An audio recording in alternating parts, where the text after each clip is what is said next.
you don't see people all the time and they're wearing a mask.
Okay.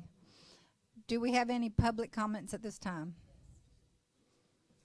Okay. The meeting is called to order. May I have a roll call, please? Here.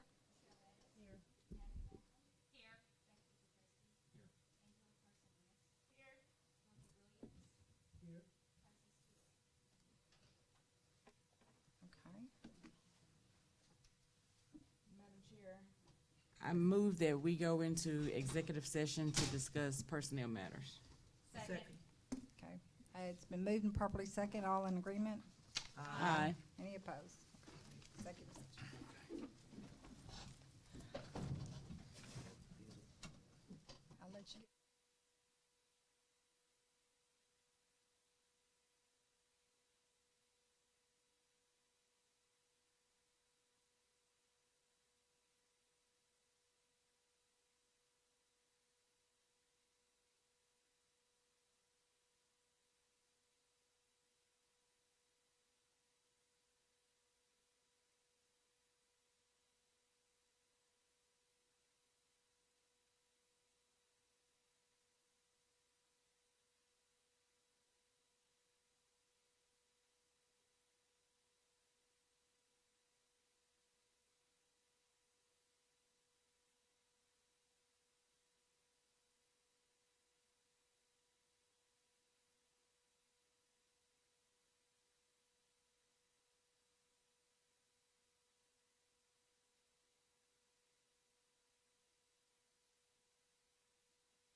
Pelosi, are you starting us?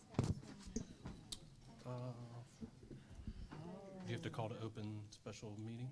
No, let's do the workshop and then we'll make the change once we start the special meeting. Since we're We're doing, still in the special board meeting. oh, So we're you know, still- I should so we pay need to better have- attention then. I got you. Yes, Then yes. I can start with, Yes. sure. Okay. Madam President, members of our board, the superintendent recommends to amend the special meeting agenda and remove item 3.1, employment of personnel, from the agenda. Second? No. Oh, need Here, a motion. I make can it make a move. motion. I'm parliamentarian.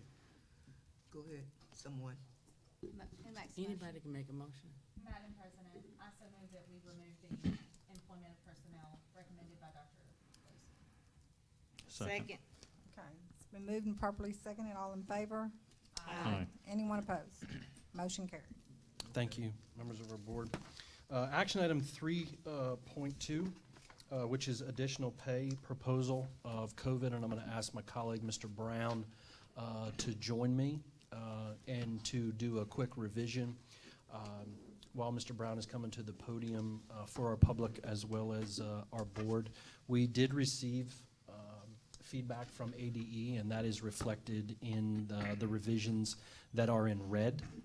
We also had a great meeting with LPPC and CPPC to be able to discuss those changes and to be able to get their feedback as well, and I can certainly speak to all that. And I know that Mr. Brown is going to show the two big things we want to draw attention to. In the original proposal, we were recommending for the pay for virtual or actually off-site, and our feedback from ADE that was not approved. It could only be for on-site. So even though, I'll give an example of when we were out for the extended 8 days for inclement weather, even though we had folks working, they were not working at their work location. So this is going to reflect that from ADE, and then Mr. Brown is going to go through, there is a change in the pay calculation, so I'm going to turn it over to Mr. Brown, and then we'll be happy to entertain any questions. Sure. Thank you, Dr. Paluski and members of the board. So as Dr. Paluski mentioned, during the ADE review, they had suggested some revisions, and one revision was the on-site portion of the proposal, and we made that revision. And then they also recommended that the original $12 we had arrived at that number based on the certified licensed teacher salary schedule, the beginning salary line. And they came back and they asked us to include salary schedule calculations that included the classified side. So in doing that, we have a lot of classified salary schedules. And so what I did was I took two, and you'll see a listing of those. Can we show that, Mr. Brown? And for Let's see.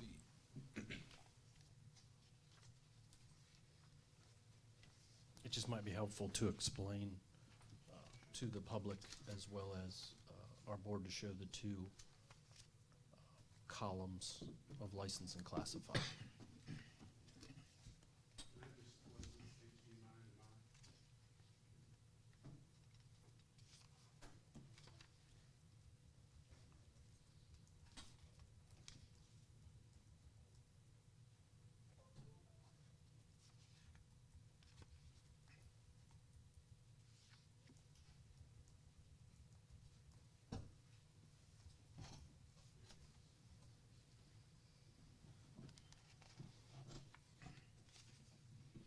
I need to go there. Oh, that'd be nice too. Look at that. Okay.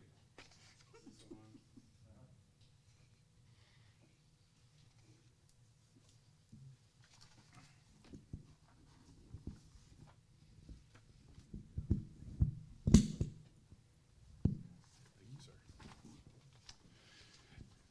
Okay, so if you look at the screen, the red is the revisions to our original plan, and the red wording on this particular page, the first set of red wording, deals with on-site.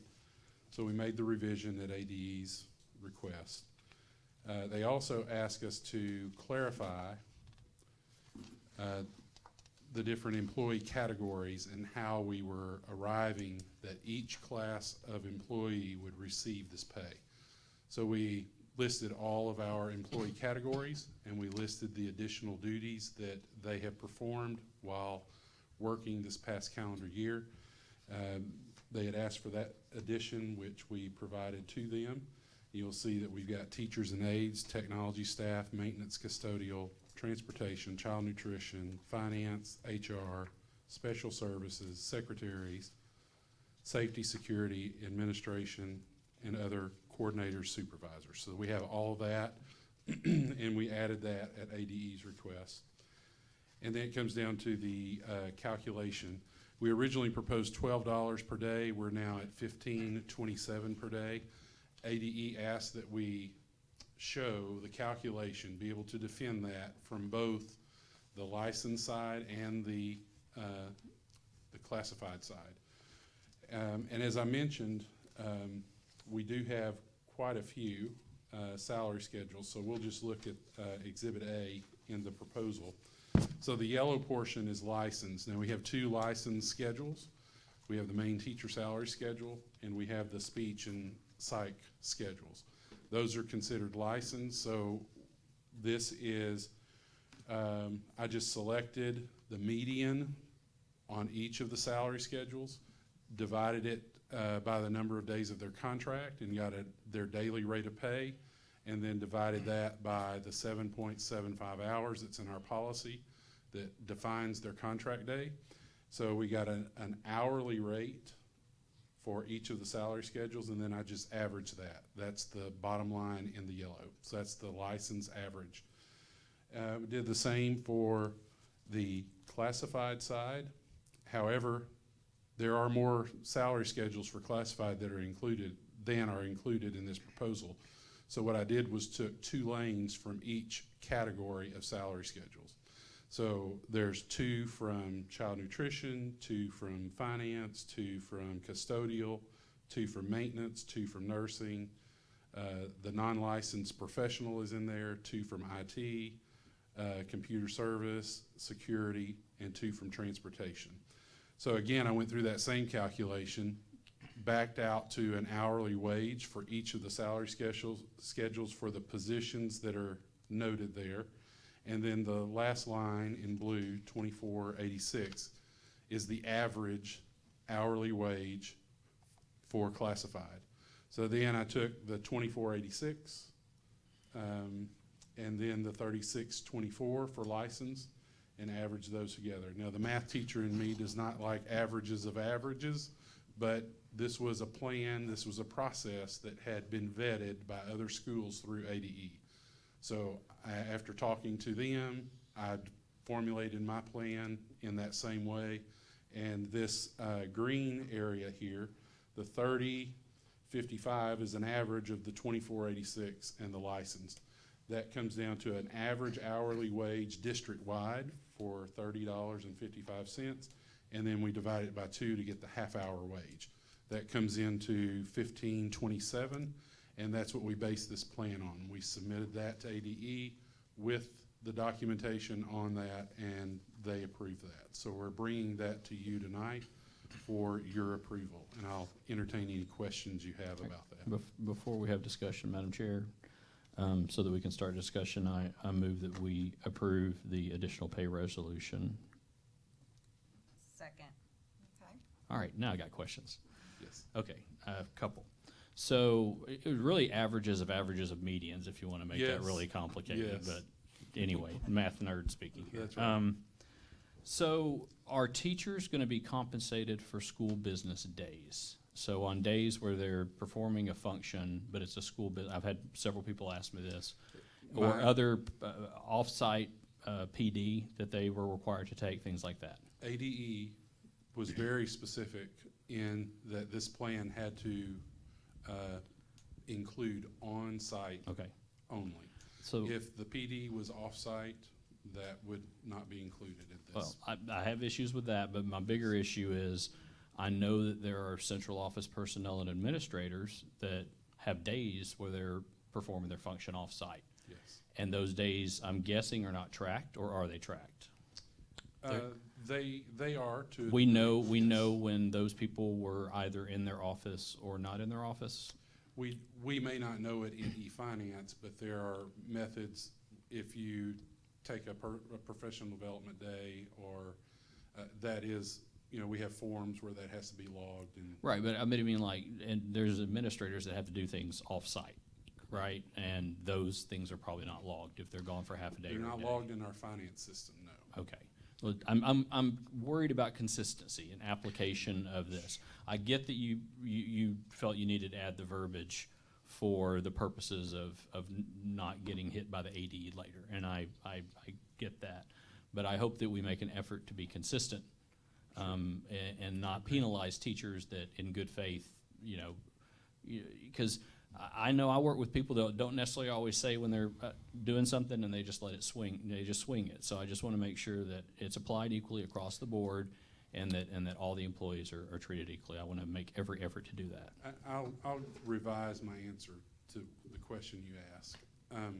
If they've went through, if there's a school business day, if there's some type of professional duty that they are attending to, and they're gone all day long, more than likely that has been through the approval process, and it is recorded as a school business day in our software.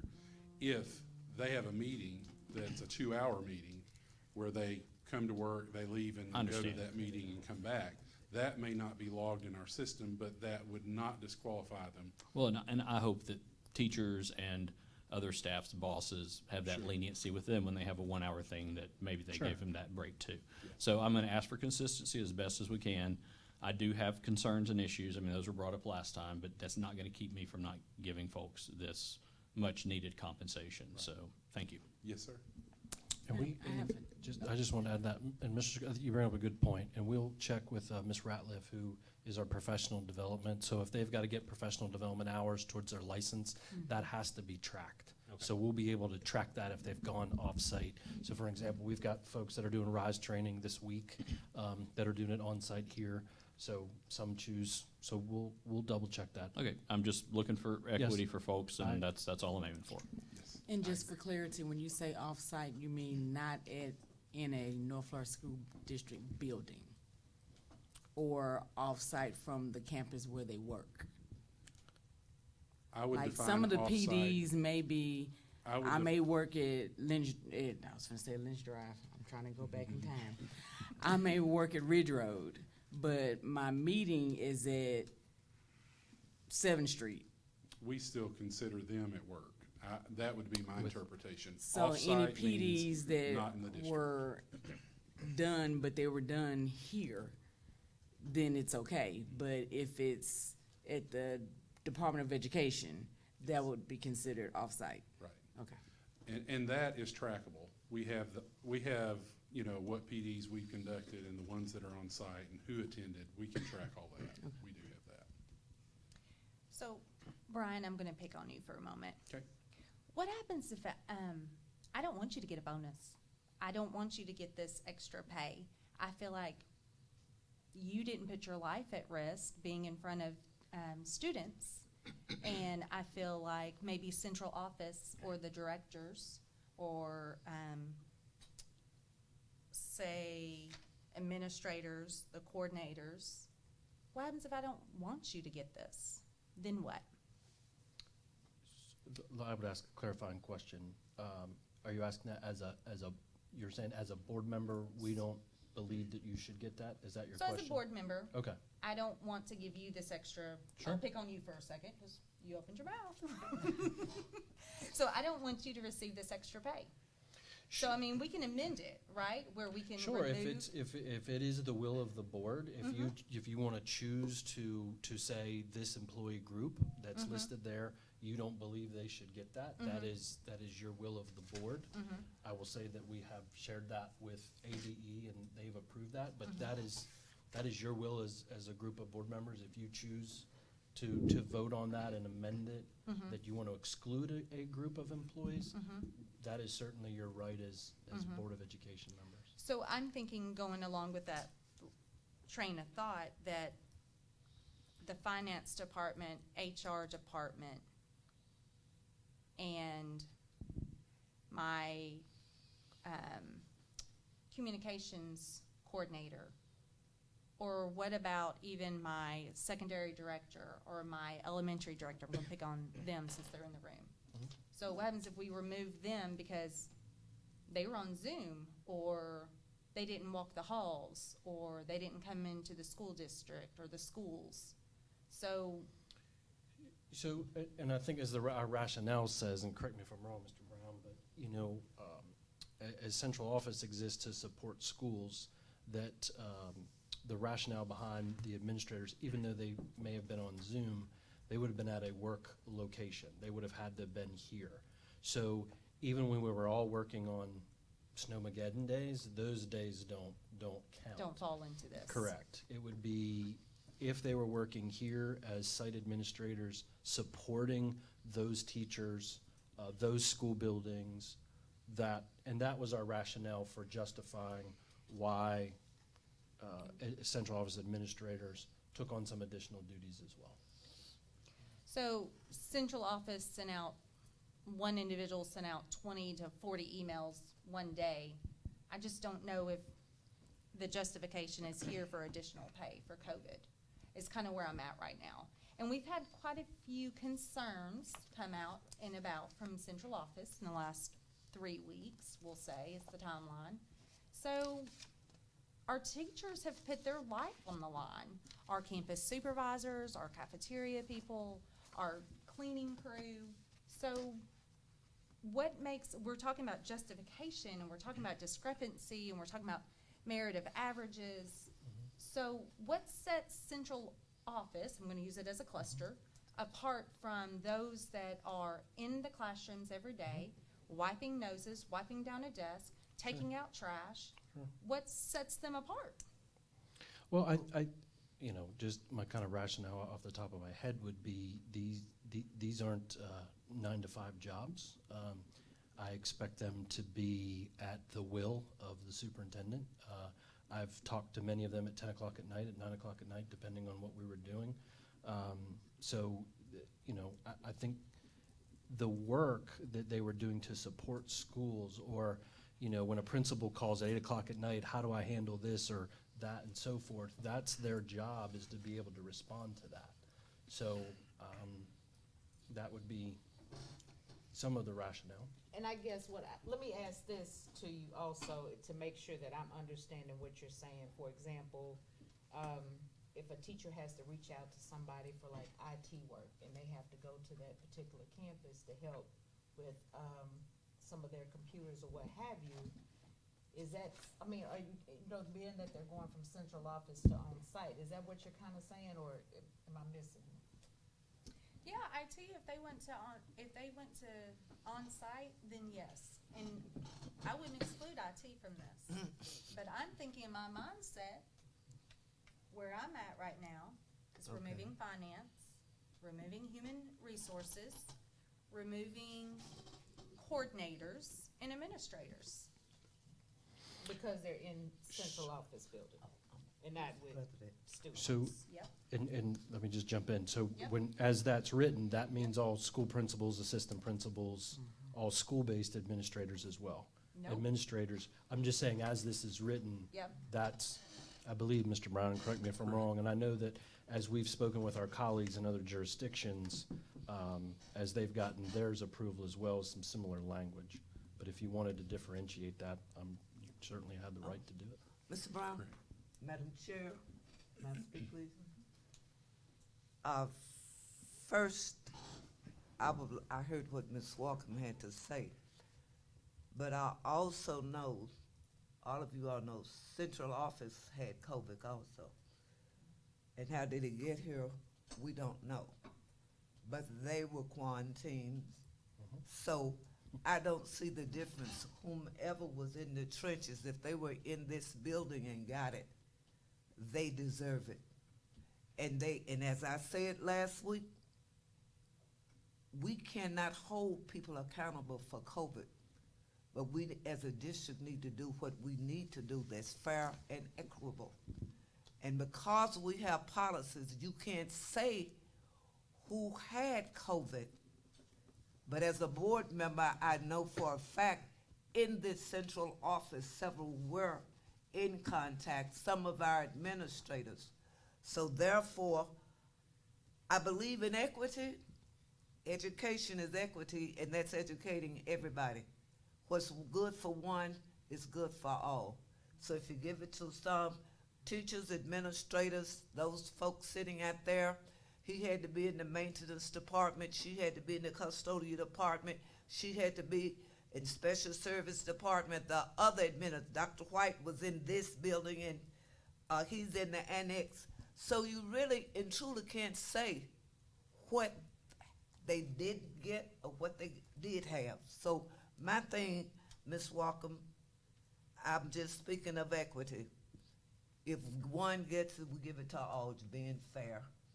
So without any conversations about it, that's just me as a board member, okay? Okay. All right, thank you. Call for the question. Any other questions or concerns?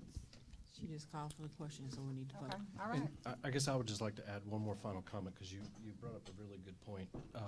And I'll use Mr. Brown as an example, who had some staff members that were impacted. And I remember we were trying to figure out, we were getting ready to do payroll. And I remember Mr. Brown taking on that work himself with his other colleagues on trying to make sure that payroll got out on time. I mean, that's just one example. I use another example as I was thinking about it. You know, when an administrator's out, there's still work that has to be done. And so a lot of times what happens is that work's getting distributed among staff members as well. So I'll just use those as a couple of reflections based upon what Ms. Okay. Williams said. Well, it's been moved and properly seconded, so all in favor? Aye. Aye. Aye. Any opposed? Okay, motion carried. Thank you. Madam President, members of the board, the superintendent recommends action item 3.3. This is the 2001-2002 deputy superintendent scale. I had a great opportunity. I was invited to LPPC, my first meeting, and I had Ms. Jackson, is that correct? And I guess what we thought would be an hour, I was there for just about an hour and a half. So I really appreciated my dialogue. They asked some really good questions. One of the questions they asked, is this a new position? Or is this a reorganized position? Of course, it's a reorganized position. They asked similar questions about what's the difference between an assistant superintendent, or what's the difference between a deputy superintendent. They also questioned the set salary schedule at the top end at 54. And they did their homework. They did look at some surrounding jurisdictions. I know that Mr. Smith had some differing information, and well, I think we were able to answer all of their questions. At the end of that, they had concluded with a unanimous vote in support of the superintendent's salary schedule. With that, and I have members of the board, I've shared with you the job description, so I am recommending this salary schedule. If approved this evening, some of our next steps will be consulting with Ray & Associates, a national consulting firm, which was the firm that the board had hired, certainly for mine, this position. That is ready to go as soon as the board, if you so approve this tonight, it will go out for advertisement on their national website tomorrow morning. And then we'll also begin the advertisement process. It will be open for 21 days. At that point, then Ray & Associates will begin the screening process. Madam Chair, I move that we approve the 2021-2022 Deputy Superintendent Salary Schedule presented by Dr. Paluski. Second. It's been moved and properly second. All in favor? Aye. Any opposed? Motion carried. Thank you, members of our board. And finally, action item 3.4, this is a technology Chromebook purchase. I'm going to pitch it for Mr. Staggers, who's on vacation this week. But this is, after we did the ACT Aspire test, Mr. Staggers and his staff had gone through and had done some inventory. So this is for those devices that were out, were deployed during COVID-19, breakage, so forth and so forth. So this is a request for 660 Chromebooks directly going to students. And this, I believe, Mr. Brown, ESSER 2 funds, I believe, is part of our deployment of technology to prepare for the school year. Thank you. Madam President, Yes. I so move that we accept the technology plan for purchase. Second. Moved and properly second. All in favor? Aye. Any opposed? Motion carried. Madam Chair, I move that we adjourn and go into workshop. Second. All in favor? Aye. Workshop it is. Thank you, members of our board.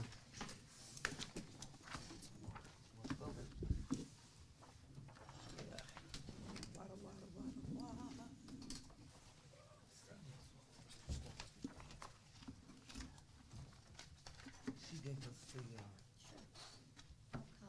she,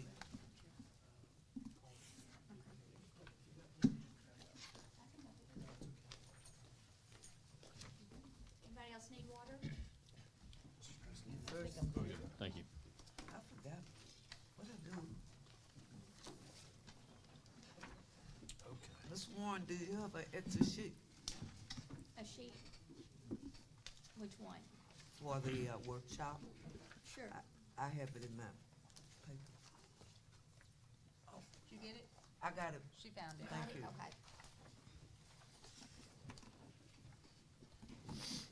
Okay. Okay. Madam Chair, are you ready? Yes. Okay. Yes, sir. So our first agenda item is a 2021, 2022 student policy update and student handbook as information that will be presented by Mr. Stone and Ms. Alexander.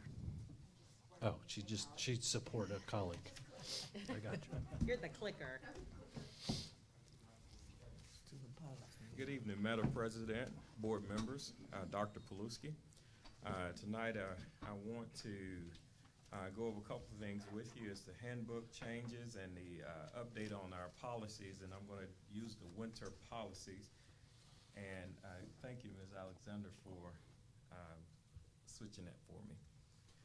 Tonight, I want to just inform the board of the updates of the student policies, also to inform the board the changes of the 2021-2022 Parent-Student Handbook, and to update the board on the timeline regarding the 2021-2022 student registration process.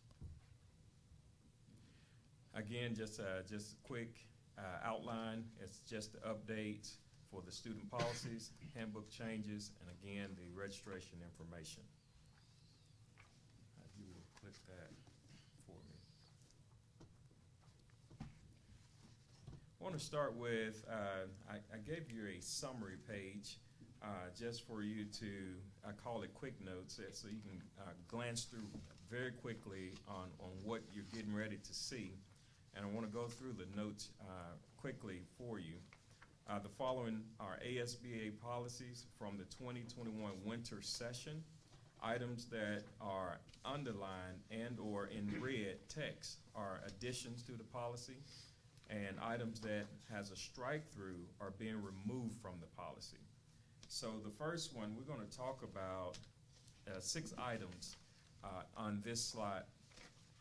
The dress code draft that I'm bringing back to you guys. We've met, meaning the handbook committees have met and addressed all of the questions and concerns that the board had, and addressed some concerns going from a uniform policy to just a dress code policy district-wide. Number 2, we're going to talk about the policy 4.11, which is the equal education opportunity. The only changes to that, there was no change to that. The only addition to that would be just to identify the Title IX coordinator information for that policy. They give us information to add in, and they tell us to add the school district information, and that's what we do, and the policy remains the same. And then number 3, policy 4.13, the privacy. There's no changes to this policy. just changes in the notes of the policy. But on the 17th, I'm going to ask that you still vote on that because there's some language in the notes that needed to be updated, and so they put those out there. Number 4, student policy 4.41. Again, there's no changes to the policy. The changes are located in the notes, and we'll kind of browse through that quickly. You may have already looked at that. And then number 5, student policy 4.45, the SMART core curriculum and graduation requirements. No changes again to the policy. The changes are in the notes. And then the student policy 4.52, number 6, students who are foster children. No change to the policy, but the changes are in the notes. So if you will, if Ms. Alexander, if you will scroll down, we'll spend some time on the dress code policy here. Okay, the dress code policy. I'm bringing this back to you guys to give, for you to ask any additional questions. I know you've had some time to look at this, but I did want to go through item by item just to address any question that you may have. The student may wear personal clothing following the guidelines listed below. All students must wear shoes. That's a strike through. The replacement is open-toed shoes, sandals, and slides are prohibited. Crocs or Uggs may be worn with back straps. Socks are required. The next one is pajamas and blankets are prohibited. The next one, a belt must be worn if the belt loop are on the garments. Discussion took place around that one. They said if the intention is to keep the children from sagging, then the next bullet item will cover that, which says clothing must be worn so it covers underwear as well as the back, midriff, chest, and buttocks. So that there was no need for the belt conversation, so they asked that one to be stricken. The next one that is taken out is all tops must have straps. In parentheses, minimum width 2-inch, no spaghetti strap. That one went around the table several times. The replacement for that one was all tops must have sleeves, and the top should cover the chest, back, and stomach. Next item, half shirts, underwear, see-through or mesh shirts, tube tops, or any tops without a back will not be allowed. Next item, skirts and shorts must be of appropriate length, parentheses, no shorter than mid-thigh, all the way around the leg. While standing, sitting, and walking, the length also applies to tears or rips in the pants. Next item is yoga pants, leggings, jeggings, and any spandex or skin-tight garments shall be covered by a garment that provides a minimum coverage past the hips, both front and back. Sunglasses, along with hats, do-rags, hoods, curlers, picks, bandanas, and combs worn are prohibited. Next item, clothing that promotes alcohol, drugs, weapons, tobacco, gang affiliation, sexuality, or profanity is prohibited, as well as clothing that promotes a discriminatory or derogatory message. Next item, the school principal will determine the dress code for events, special events such as graduation, prom, dances, etc. Next item, all virtual students must be dressed appropriately following the district dress code policy. And then the last item, the school principal will have the final determination of what is deemed inappropriate. And there's a note here that all people who appear on the class video stream must be fully dressed, parentheses, including family members. So I want to kind of pause there and and Gang affiliation, do we have a definition or a description for that? Or we're just gonna leave it a broad stroke? we don't have a definition for that. There's a lot of gang affiliation things that long list of things that could be gang affiliation. So who makes the determining factor? It would probably be the building principal. Building principal would be the one. And with probably support from the resource officers, in meetings with them, they have determined even more gang affiliated symbols and things like that we had not even heard of. So they work. Will there be a list of these things given to building principals to help We can do that. monitor? We can do that We through. just don't show up and hope for the best. No, we could do that through Safe Schools or work with our resource officers to give them some kind of list. But there are some things, Ms. Wonkum, I'm sorry, there are some things that we may not even know that exist yet, and a student may tell us, and we may have to have a running list of things that we add to as we find out what they are. Yes, sir. If I could just add to that, Ms. Wonkum, but what we could do is we could define it.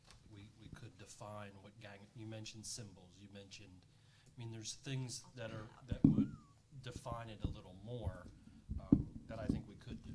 I think we could add a definition, kind of both sides, because can be, quite an extensive. I also think this is something we need to do more training on as a school district. I've been working with Chief Tessing. We're gonna have a whole day of safety and security, and one of our focuses is related to youth gun violence, which will tag right into this. So it's not only administrators, but teachers. We all need to have an awareness.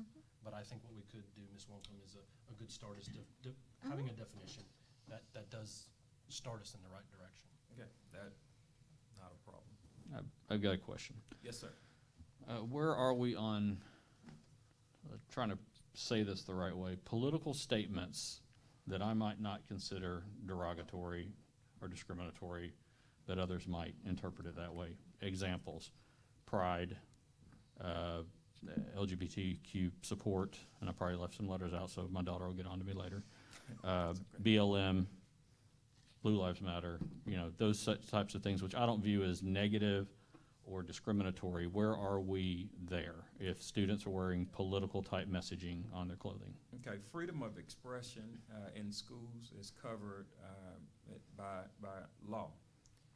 There's a case, Tinker versus Des Moines, 1969, that covers the students' right to expression, and so they're covered by law. Okay. Well, I appreciate you having your notes ready on that one, and I appreciate that answer. Thank you. Yeah, you are.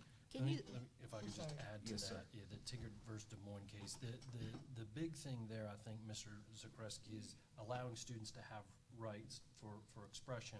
From an administrator standpoint, if that's causing a disruption to the learning environment, that's where the principal has the authority to take.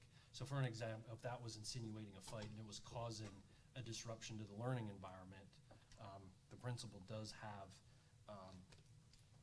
under their authority, that's pretty broad stroke when you talk about disruption to the learning environment. I understand that, but I would also have concerns with these students on the other side of that situation. If you're wearing something that shouldn't be inflammatory and it's your right to express yourself, we need to protect those students also. Oh, absolutely. And take issue with the students that are creating the disturbance. So we need to apply that fairly on both sides. I agree 100%. Okay, thank you. I agree 100%. I was just gonna ask if you could cite that case again for me. It's Tinker, Tinker, versus Des Moines, and it'd be 1969 would be the year. Okay, thank you. Okay, you're welcome. You mentioned dress code committee. Who's on the dress code committee? Didn't even know there was a such. The News handbook, to me. handbook committee. Yeah, who's that? Well, it's a group of administrators, teachers, students, parents, counselors of all levels and all races, all gender. Email me who's on there. I'm just curious. Okay. and I'll get that to you, I get that to you, Dr. Paluski? And Well, then here's get what I it would suggest. This is a good example because all board members should know that. That's something to put in the weekly board report. That'll go out tomorrow. You could put that in there tonight to give a list of those individuals. That'll work.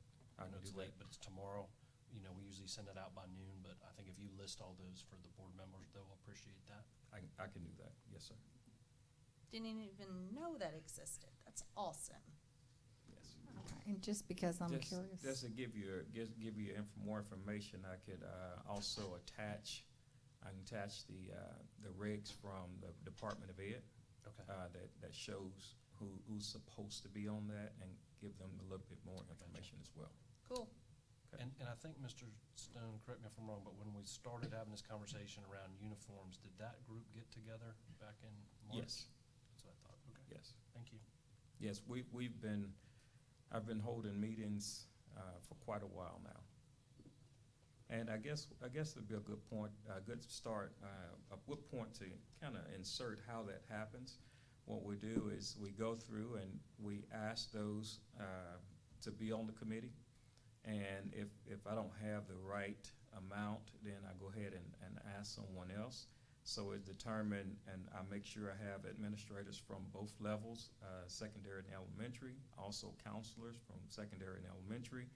I go and ask students to be on the team. I ask the schools to choose some students for me, so they're selected as well. I got with Miss Barker and asked her for a select group of parents.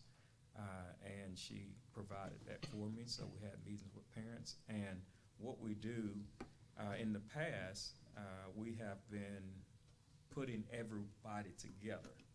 And that didn't work so well because all the voices were not heard. So I started years ago meeting with each group, and then I meet with a collective group. That way I can hear the student voice who was being left out.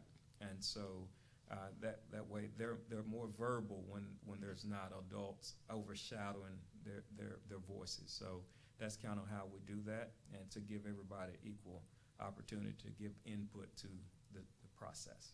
So when you say groups, teacher group, student do it. group, parent group, Yes, yeah. Okay. that's correct. Just make sure I'm following. You got it. I just have a stickler. I worked really hard, so in the handbook, can you change my title from Mrs. to Doctor? Absolutely. We'll do that. I appreciate it. I worked hard. Yes, Yes, you did. absolutely, we'll do that. Okay, and just be, Yes, ma'am. We're no longer on 2700 Poplar Street I was waiting on somebody to in say your it. report. 24, I already gave it to you. 24 Yeah, Willow. That's Right. That's correct. And by the way, add Stevenson to my name, please. Dorothy Stevenson Williams, my maiden name, Stevenson, you know. Thank you very much. STEPHENSON dash Williams.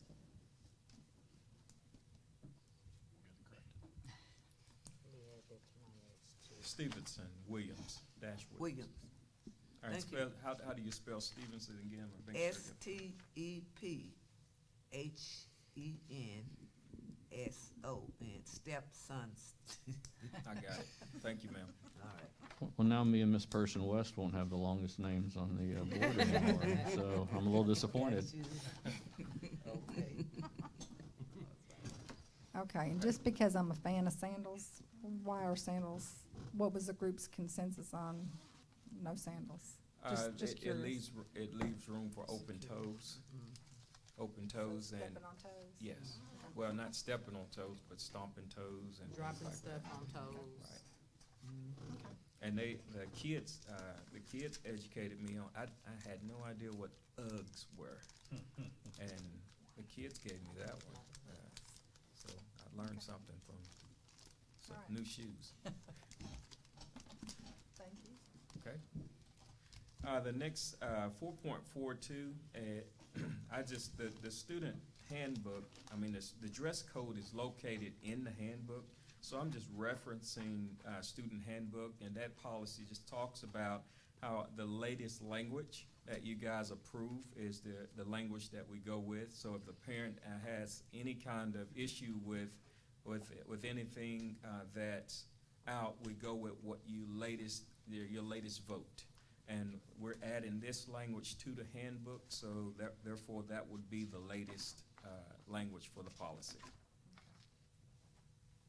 And then we scroll down to 4.11, equal education opportunity. You notice there's some red and underlined. In the policy, ASBA gives us a little note there and say add, not names, but add titles to the different positions that will handle those situations. So non-discrimination would be Executive Director of Student Services, and then for Title IX would be Executive Director of Human Resources, and they ask us to add the phone numbers as well. So that's the only addition in the 4.11. You will scroll down for me, please.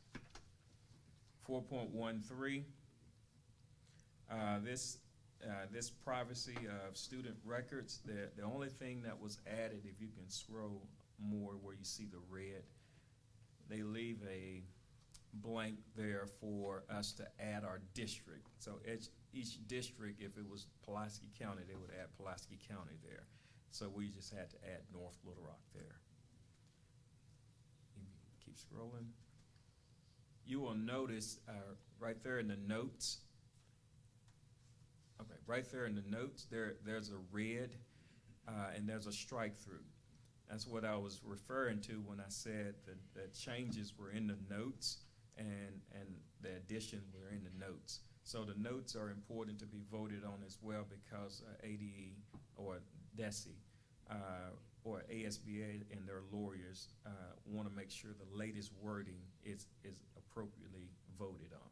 So it's secure now. Okay. And then 4.41, 4.45, and 4.52 is exactly the same policies, except for in the notes again, there are some changes that ASBA made in the notes. So as you scroll through those, you'll see the red, you'll see the strike through, and you'll see the red underline language that will be added to the policy notes. It's that's a long one. That's the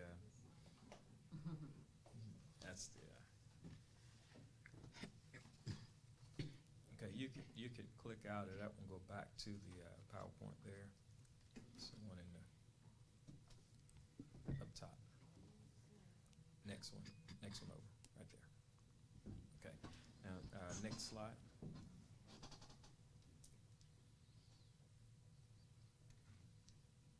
And if you will open the handbook changes for me.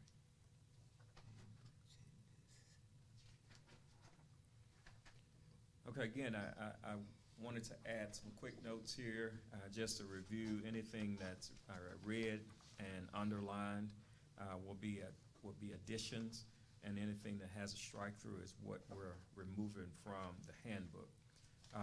We've got 8 items here. Number 1 would be the handbook, the front page. What's updated there is just a year and the superintendent's name. Number 2, the superintendent letter. The superintendent provided us with an updated letter from him. Number 3, the board of directors information. I will note that Dr. Redis, I will make that change. Ms. Williams, I will also make sure that the address is 2400 Willow. Right. Instead of 2700 North Poplar. Number 4 is the 2021-2022 calendar information. This is the calendar that you guys have already voted on. We put that information in the handbook so that parents can have a quick access to it if they like. Number 5 would be academic honor code.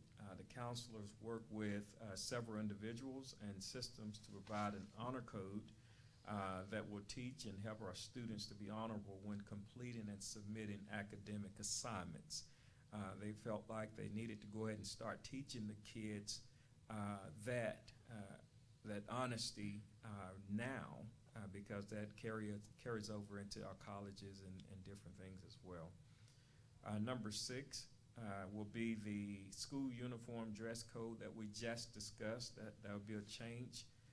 We're going to take that one out, and then number 7 we'll insert or add the dress code policy. And then the health examination or screening, the language to board policy 4.41, we're going to add the wording for the examinations. I've worked with Ms. Nurse Stuckey and make sure that the wording, the language is what we actually do within the North Little Rock School District. So those are the 8 items that we'll cover, and if you will scroll up, we'll take a look at those.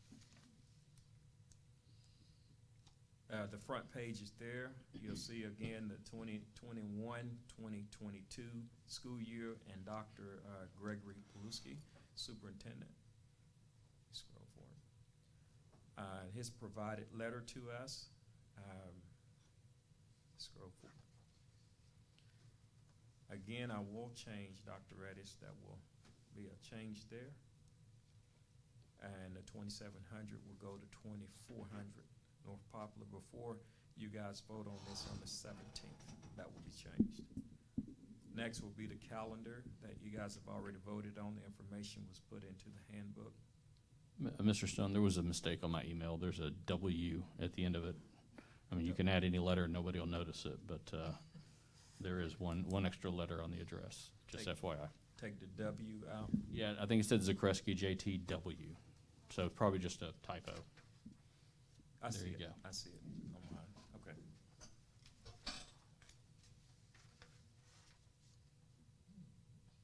Okay. Thank you. Okay. The next one is the academic. I'm hoping you guys had an opportunity to read that. That's really good language. The counselor, Ms. Leger, actually worked with Dr. Paluski and some language from where in Maryland and other school districts, and they come up with a really good academic honor code for North Little Rock School District. So if you guys didn't get an opportunity to read that, you should. It's really good language there.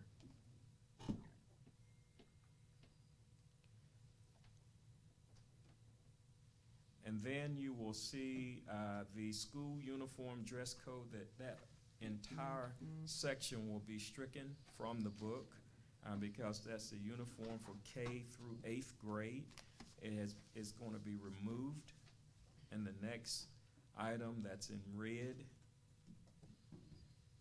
will be the dress code and grooming. That's where we just visited about that. We'll add that in lieu of what's been stricken.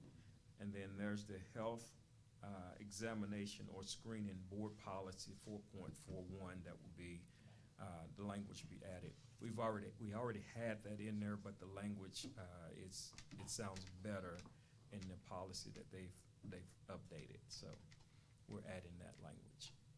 And that's the last slide on that one. If you go to the next slide. Very good.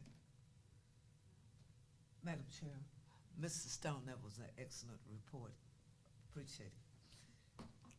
Yes, ma'am. I wanted to do the registration information on it real quick, and then I'll close out. But Okay. it'll be very quick. Promise. Go back. Just to hit the arrow back up. Just the arrow key. I'll close out of that. Click in there. Click there. Click, yeah. Just click on the screen. Now arrow up. Okay, thank you. Registration. Not a problem. On February 22nd, 2020, new student registration opened up for zone students to begin pre-registering for the 2021-2022 school year. On May 1st, so from that time period until May 1st, they had that opportunity for zone students to go ahead and register. So if there were any kindergarten students out there They had that chance to do that before we got to our school choice and any other choice. May 1st is when that deadline was, and then on May 14th is when we actually sent out approval or rejection letters to families. And then the families were contacted to go ahead and pre-register as well. On June 21st, and this date is unique in that after the 17th board meeting, if we get a favorable vote on the handbook or the policies that we're going to add to the handbook, we'll be able to go ahead and complete the handbook, and we can get that in an online version. And when our parents, for our students who are returning to us, start registering and updating their information, they'll be able to look at that completed handbook and sign off on those signature pages as well. They can start signing off on those. And so that's why that's unique. The 21st it falls after the 17th. Therefore, if we can get that vote, a favorable vote at that time, we can go ahead and complete that book and get it in online form for our parents to start reading, and they can sign off on what they read for the new year. And that's the conclusion. And just to expedite this, if you have any further questions, you can go to the next slide. I've got questions. So the registration, so say I'm a parent Yes. and I am new to our district, and I've got an amazing child who plays amazing sports, and I want to enroll them into the North Little Rock School District. And I pick up the phone and I call the school that I want my child to attend because my child will be attending 8th grade. And that sweet little secretary gives me bad information about registration. And now my child cannot be registered on time, nor can my child be registered for sports because they missed the tryouts because they have to be registered, correct? Yes, according to their policy or their handbook, the students must be registered to participate or try out for sports. Yes. So my point is, not everyone has that information, so maybe we should do a better job training everyone for the same information to be known, because we've missed out on 3 students to be registered here within the school district that are amazing at sports. Okay. Now that's what we're talking about, the information you're saying, that's an athletic handbook. And is that given out? Who knows about that? That's come from the athletic department. I know that information because I look at it just for the purpose of for families asking about sports. When we went to our training, when I'm referring to we, when the registrars or the student service directors went to training with the athletic or AAA, they told us they said, do not get into the business of eligibility for sports. They said, you guys make sure that they're legally in your district, and then there are people or individuals in your district that determines the eligibility piece. So And there's my that's point. that's They the were not athletic- registered. Yeah, that's the athletic We director. missed the registration altogether.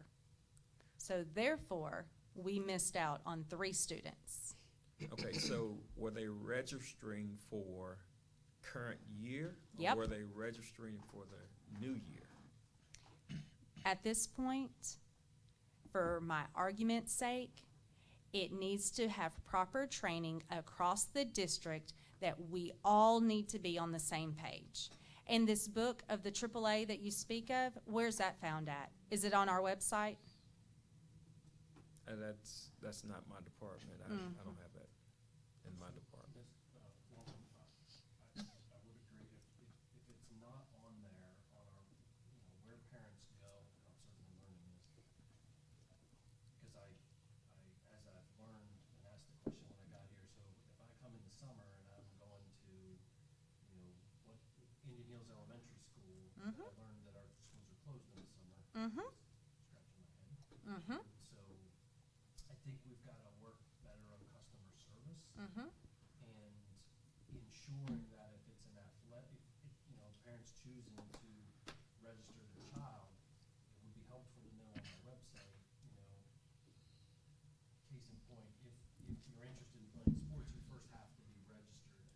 you go. as a child. So I will take that, Ms. Wonkum. I'll work with Mr. Stone. I would agree. I think we need some training Mhm. across the district. Mm-hmm. Because enrollment, as we know, has been declining. We Mhm. certainly don't want to lose one student. So if it's small things that we can do to make better customer service and hospitality, so we don't lose 1, 2, 3. Mm-hmm. We can definitely do that, Dr. Paluski. But one of the things that AAA told us also, just to be, because we had a really, I don't know if you guys were around, but some of you were, when we had to take back our championships and things like that, because we had athletes coming from other districts, not legally. Sure. And so that's why they encouraged us to stay away, the registration people to stay away from the eligibility piece. Those are two separate entities. Now, we can legally get a kid into the district, and certainly we can put information about who to contact if they're talking or trying to do sports, but then they need to be heavily vetted by whomever takes care of the eligibility piece, so that if they're coming for the purpose of sports, we want to make sure that we're not going to be forfeiting any more championships from North Little Rock because Sure. And I think what I'm hearing Ms. Wonkum say is parents need to know that in order to play sports, you have to be registered. That's all we're saying. We're not saying they got registrations doing the eligibility. We just want to make it clear to our community that if you're choosing to come because of our extracurricular activities, your first step is to be registered. And Do I- where is, is that what I'm yes, hearing? correct, yes. And And where is that's that something. information found? That's something that we can work with and get all the information out to the families. We can add it to our page, or we can add it somewhere where they know they have to be eligible or registered to be eligible to participate. And then, Now- Mr. Stone, I would recommend we do a memo to all of our employees and get them some training so they know where to go, especially our principals, our secretaries, anybody that's the front line that's going to be the first needs to know where to go. Agreed. You done, Ms. Wongham? No, No, I mean, for now. I yield. Great. I wasn't trying to push you off the stage. Any other questions? I do have a quick question. Yes. I hope, and it's kind of a tangent a bit, but you said the word registration, made me think about it. Virtual versus face-to-face. Oh, yes. Where are we on and like I say, I know it's tangential, I know this is going to be more in Dr. Paluski's wheelhouse probably, on the delivery mechanism decision, and when do kids have to make that decision? Are they going to be able to wait until after they find out what it's going to look like before they have to make a decision? Sure. So I just looked at those numbers today. Dr. McGee and I were, and that was my sense of urgency as well, is needed an update. So we've looked at, I believe, 4 platforms. We have one more to look at next week. So I hope by the end of our next board meeting, I'm going to be coming with a recommendation. Currently, our numbers are total for virtual is just under 200 that have signed up. Mm-hmm. So it's relatively small, which I think in one sense is an advantage as we try to really figure this out going into next year with the opportunity to continue to grow that or attract students as well.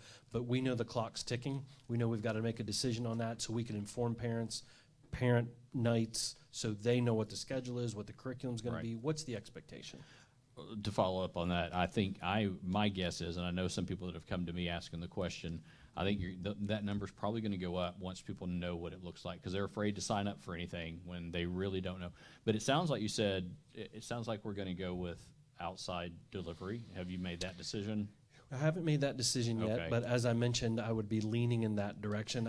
If I was to make a decision right here today, I think what's in our best interest would be to use an outside vendor, fully curriculum. It's all there. We know we've got an absence of curricular in our district. That's a selling point, I believe. The other thing is I think if we outsource those teachers, that gives us a year to really figure out what that model is going to look like. And then eventually I would recommend we begin in our delivery using our own teachers. I just don't think in about 2 months that we're going to be fully clear on what that's actually going to look like, sound like, and feel like. I seriously doubt we would be in 2 months. So I don't disagree with you there. Okay, that's fine. I just wanted to ask a question. No, I'm it's- curious. Other people are curious, and It's a I great just want to make sure question. the kids have an opportunity, or parents and the students have an opportunity to see what that's going to look like before they have to lock into one or the other. Absolutely. All right, thank you. Great question. Yes, sir. And thank you, Mr. Stone. If there's nothing else, Madam President, board members, Dr. Paluski, thank you for your time. And Ms. Alexander, thank you for helping me with Did a that. good job clicking. Thank you for your time. Thank you, Mr. Stone. So next up, we have 2021 summer maintenance projects and custodian cleaning. So I had asked Mr. Hatch and Ms. Martin to give us a very brief overview. Number one, to not only showcase those areas, but we have a lot that we're doing now to prepare to open school. So I wanted them to brief you and the public on the projects they're working on. Mr. Hatch, I'm going to turn it over to you, sir. Thank you, sir. Board members, Madam President, good to see all y'all. Come on, smiles, everybody. I'm serious. I'm sitting out here, and it's like everybody's up there like, Oh, no. It hurts to think. Okay. Well, we're gonna put on our pleasant face. all right. I'm glad to do this, actually. I think this is the first time I've ever presented to the board of what we really have going on in the summertime. Amen. And thank you, ma'am. I like being first. But, you know, we do have a lot going on, and we've had to schedule things around the summer learning program, of course, because normally we only have summer school at 2, maybe 3 venues. Well, we're going to have it at all the venues this year, so we've really had to, it's really quite abbreviated, but we're still going to be quite busy with a lot of things. And the first thing that I have is the alarm system upgrades. You can go to that next slide, Kim. This is going to be performed by VSC Fire and Security. Currently, we have an old alarm system in the middle school, the academy, and maintenance has no alarm system. So we're actually going to get an alarm system installed in maintenance. And in transportation and food services. All the other buildings, when they were built or remodeled, they got an upgraded alarm system. It's still by the same contractor, VSC. So we're going to go back in. What this is going to allow us to do is to monitor these systems a lot better. It's going to allow us to make changes to codes, for instance, a lot easier, because currently in these facilities, to change an individual's code or to take an individual's code out, you have to go to each alarm panel and actually do it at the alarm panel. Very cumbersome. Just and so we're gonna upgrade these for those purposes. Does that include Old Main? Old Main has been upgraded, ma'am. Yep.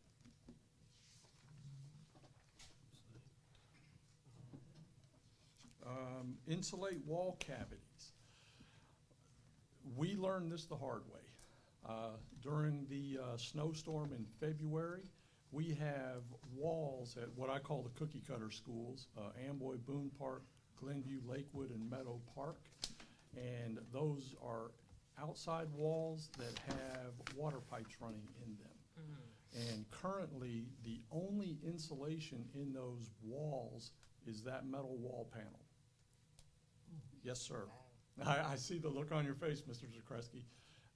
That metal wall panel actually has an R value of 14.28. I looked it up. JT, weren't but- you on that panel whenever we built these schools? I'm coming after you. I'm coming after you. But that being said, when we're approaching 0-degree temperatures, well, that wall panel gets to 0 degrees and really has an insulation value of nothing.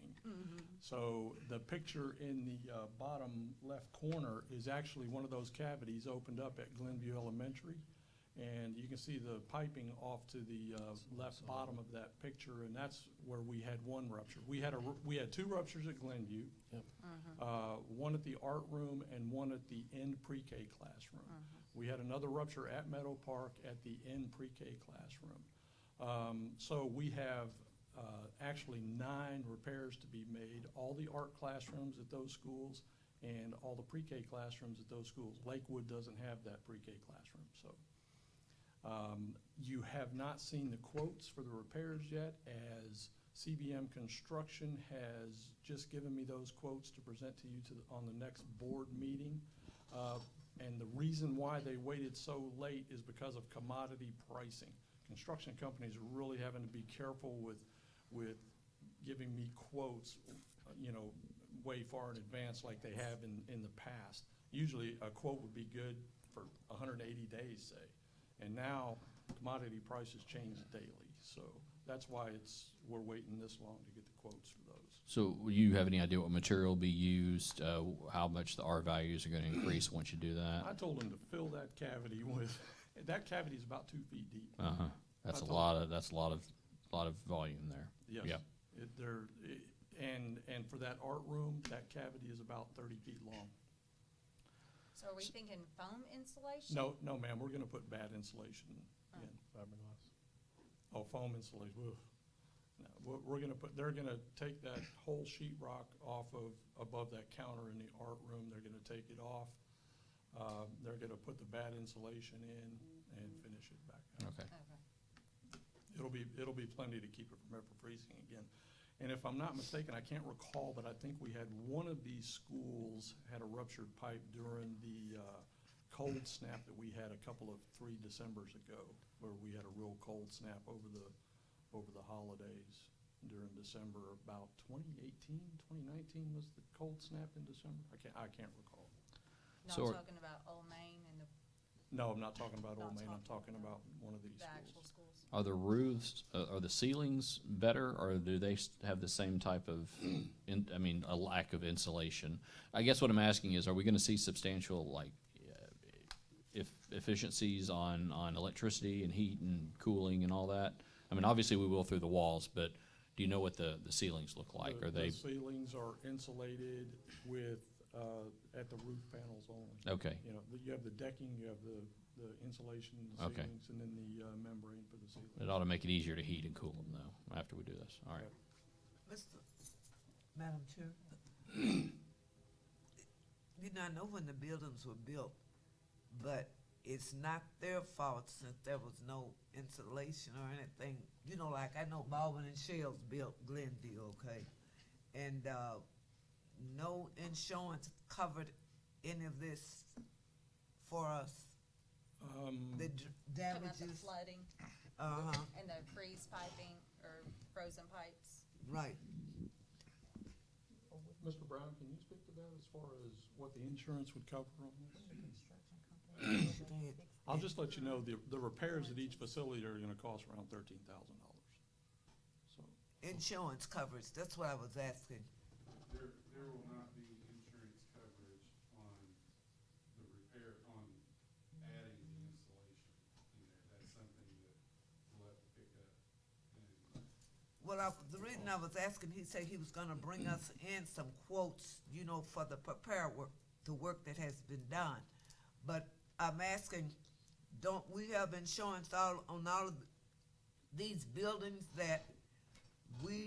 how much the insurance, what percentage is the insurance company? I know you are, the district will automatically be out of 20% if they paying 80%.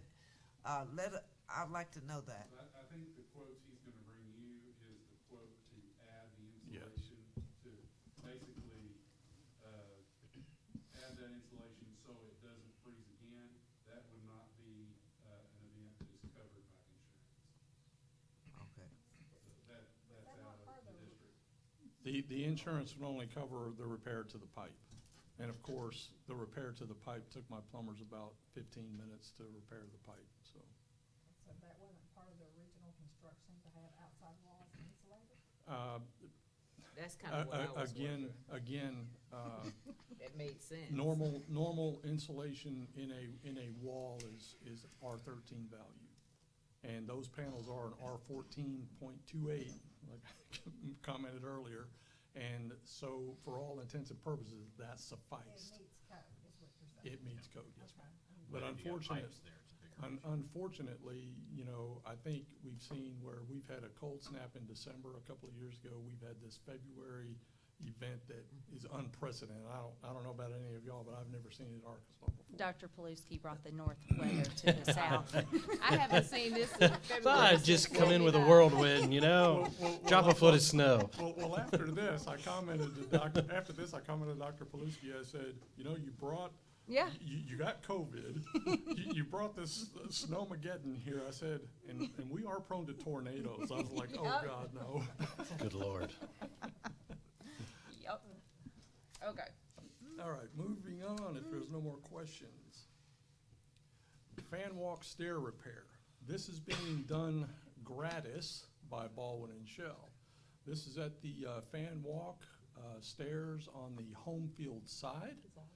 And whenever we get heavy rains, the locker room below gets a lot of water inside of it. So what they're gonna do is they will repair that crack you see in that top step, but they're gonna core drill certain areas on that slab that you see by the gate, and they will be injecting a filler into there, a two-part epoxy that will seal that cavity. And hopefully prevent us from further flooding and cracking and whatnot. But yeah, this is being done gratis by Baldwin and Shell.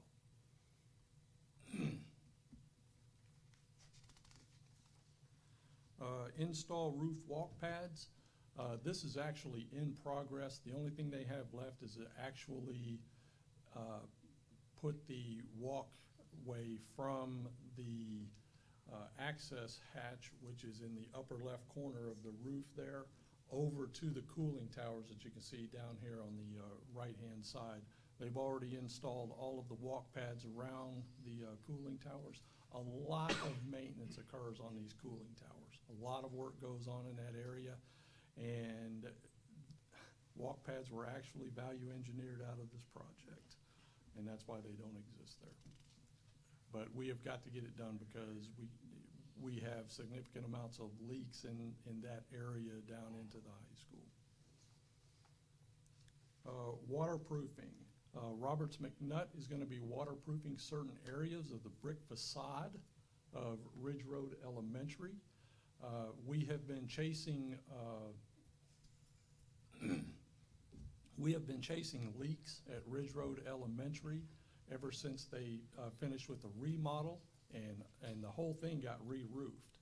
And you know, our first thing was, hey, we got our leaky roof, but it's actually not. It's wind-driven rains going through the 55, 60-year-old brick veneer getting into the school. So Roberts McNutt will be epoxy coating extensive amounts of brickwork on that. And the board did approve this about 4 months ago, and their quote was good for 180 days. So. Okay, so my follow-up to that is, yes, I do recall that. Yes, I remember. But once we fix it, can we go a step further and go inside the school and fix the ceiling tiles with all the stains? Just for cosmetic reasons. Oh no, that will definitely happen. But there just wasn't any sense in putting the cart before the horse, because this last rain event would have probably, you know, manifested itself again. So, oh yes, that's definitely in the books to replace all the stain sealing tiles. Cool. Okay, another one at Ridge Road. Yes.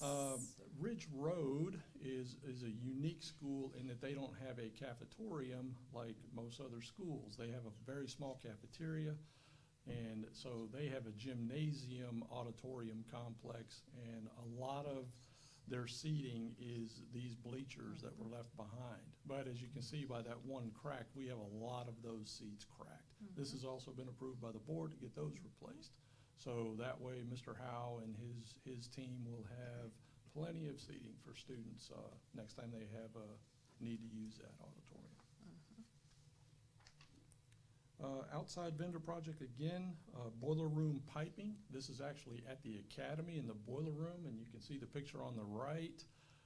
The stalagmites, stalactites, I don't know which one is which, the one's going down or up, but you can see on that piping, we have need to replace this because we would fail our next boiler inspection outright.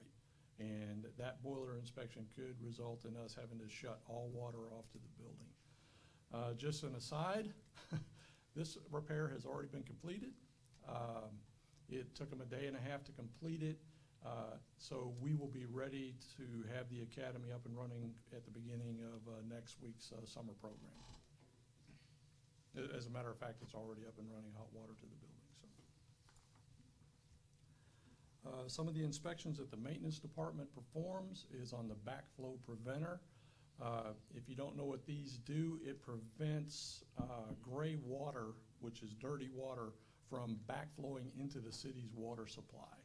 Okay, and we have to check these systems. They're very extensive instrument, as you can tell, lots of valves, lots of diaphragms, lots of springs, and we have to test those and make sure, and then we have to send those inspection results off to the city. So, and our guys, I've got 2 plumbers that are actually qualified to do this. The inspection itself usually takes about an hour, hour and a half, but repairs can sometimes take half a day to a full day should we have to rebuild one. So, gas pipe testing. We have to test all the gas piping for leaks. Again, these inspections can take about an hour and a half, 2 hours, and repairs can extend a little bit further. We really don't have a lot of problems with gas pipe leaks other than at joints in kitchens or where you hook up to air conditioners and stuff like that. Really easy repairs. If at the gas main here, if it's leaking, depending on what side it is, whether we repair it or the gas company repairs it. So, fire sprinkler system testing. This is a very complex system. If one of the instruments in the school detects a fire and calls for water, this is the system that supplies it. These are electrically operated valves. They will get a signal and send water to the sprinkler systems. We have these in all the schools. This is being done by VSC, a company certified to do this actually has to do it. So, Question. yes, ma'am. So whenever we've had false alarms go off, we haven't ever had one of the sprinklers go off by accident, have we? No, ma'am. Okay, cool. This is, for this to happen, it has to be a for real thing.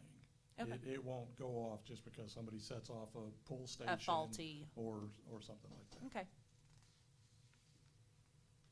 Okay, and we do have a lot of things that the maintenance department will be doing as far as, lawn care, work orders, always work orders. So, and then I have one project that's going to be a surprise. So. Are we hiring more people for maintenance? That would be a good surprise for me. We have some summer. We're trying, ma'am. We are With trying the to- current climate right now and the amount that we start paying people, I don't have people beating down my doors for the 3 positions I have open. But we'll get the job done. Madam Chair. Have we considered some of our own students working our little lawn maintenance for the summers? Have we considered that? I mean, Bring 'em surely in. someone wants a summer job to cut grass, surely. We used to have a pipeline. That's what I and- thought. And it's dried up over the years, so. So we certainly can. We've got to meet, Yes. the requirements. I believe it's over 16. I'm not sure what it Over is here. 16. Over 16. Actually, we were thinking the same thing as it relates to our deployment of technology that we have this summer. So I know that we've talked about that as an option as well as some students that are looking for some summer employment. We definitely need the help. Okay, just curious. Okay, sorry to come back also. Your first slide that you had was updating the alarm system. Yes, ma'am. Did that include cameras? No, ma'am. So do we, That's going to be a totally separate thing. We are still, We have that. that's one thing that I've been tasked with this summer is really doing an audit of all the security systems and where we need to upgrade. And myself and the team that's doing that we're still in process as far as where we're gonna put new cameras, where we're gonna replace cameras, where we're gonna update cameras. And a Okay. lot of, it's very extensive to do this, Okay. so. We do. We meet once a week and go over that list of where there's areas of concern that needs a camera that doesn't have a camera. Yep. Yes, Okay. ma'am. Question. Dr. Paluski, you probably be the one to answer. Are we gonna do anything at the East Campus, at the middle school, like the auditorium and all that? With the construction project? So yes, actually, we're going to be coming, I believe, we tabled it, we were going to bring it this time, but I think we're going to bring it to the July. Mr. Brown and Mr. Hatch, they're working on a presentation where I will recommend a feasibility study for the middle school. And then what they've mapped out is really the timeline, the process that we would need to go through to build a brand new middle school. Thank you. Yes, ma'am? All right, I'm gonna turn it over to Ms. Martin. Thank you. Thank you, Mr. Hatch. Thanks, Grumpy. You're the clicker now. You're good. Hit the down arrow, but not yet. Welcome, Ms. Give me a Martin. minute. Hello, hello, hello. The custodial department, we will thoroughly clean all rooms not being used during the summer learning process, summer learning loss program. So while the summer school is what I used to call it, when it's going on in the school, the rooms that are not being used will be thoroughly cleaned. And the daily custodians have floor plans that identifies the rooms that are being used for the summer learning loss programs.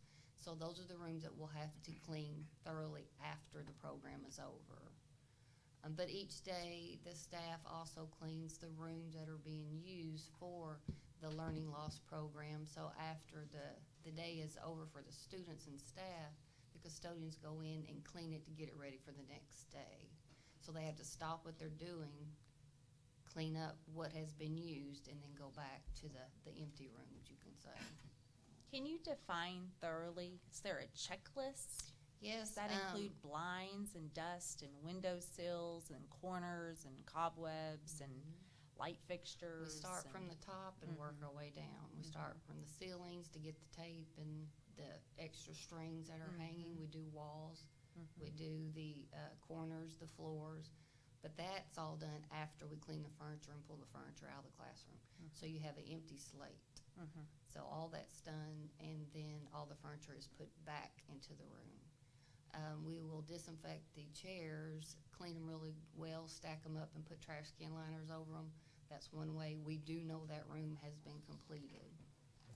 Is there a way to block off so that they don't have to do double, once they've done the cleaning, put the furniture back in, to make sure that nobody goes back in there where you have to? Well, we hope we lock the door and there's no one, the teacher's not there for that room anyway. So when we're done, change light bulbs and get everything completed and shut the door, we shouldn't have to go back in there for that particular empty room that's not being used for the summer loss program.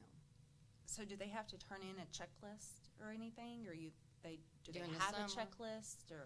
No, not during the summer. During their daily cleaning they do, but summer I'm at every school almost every day. Today I was at the 6th grade campus 3 times.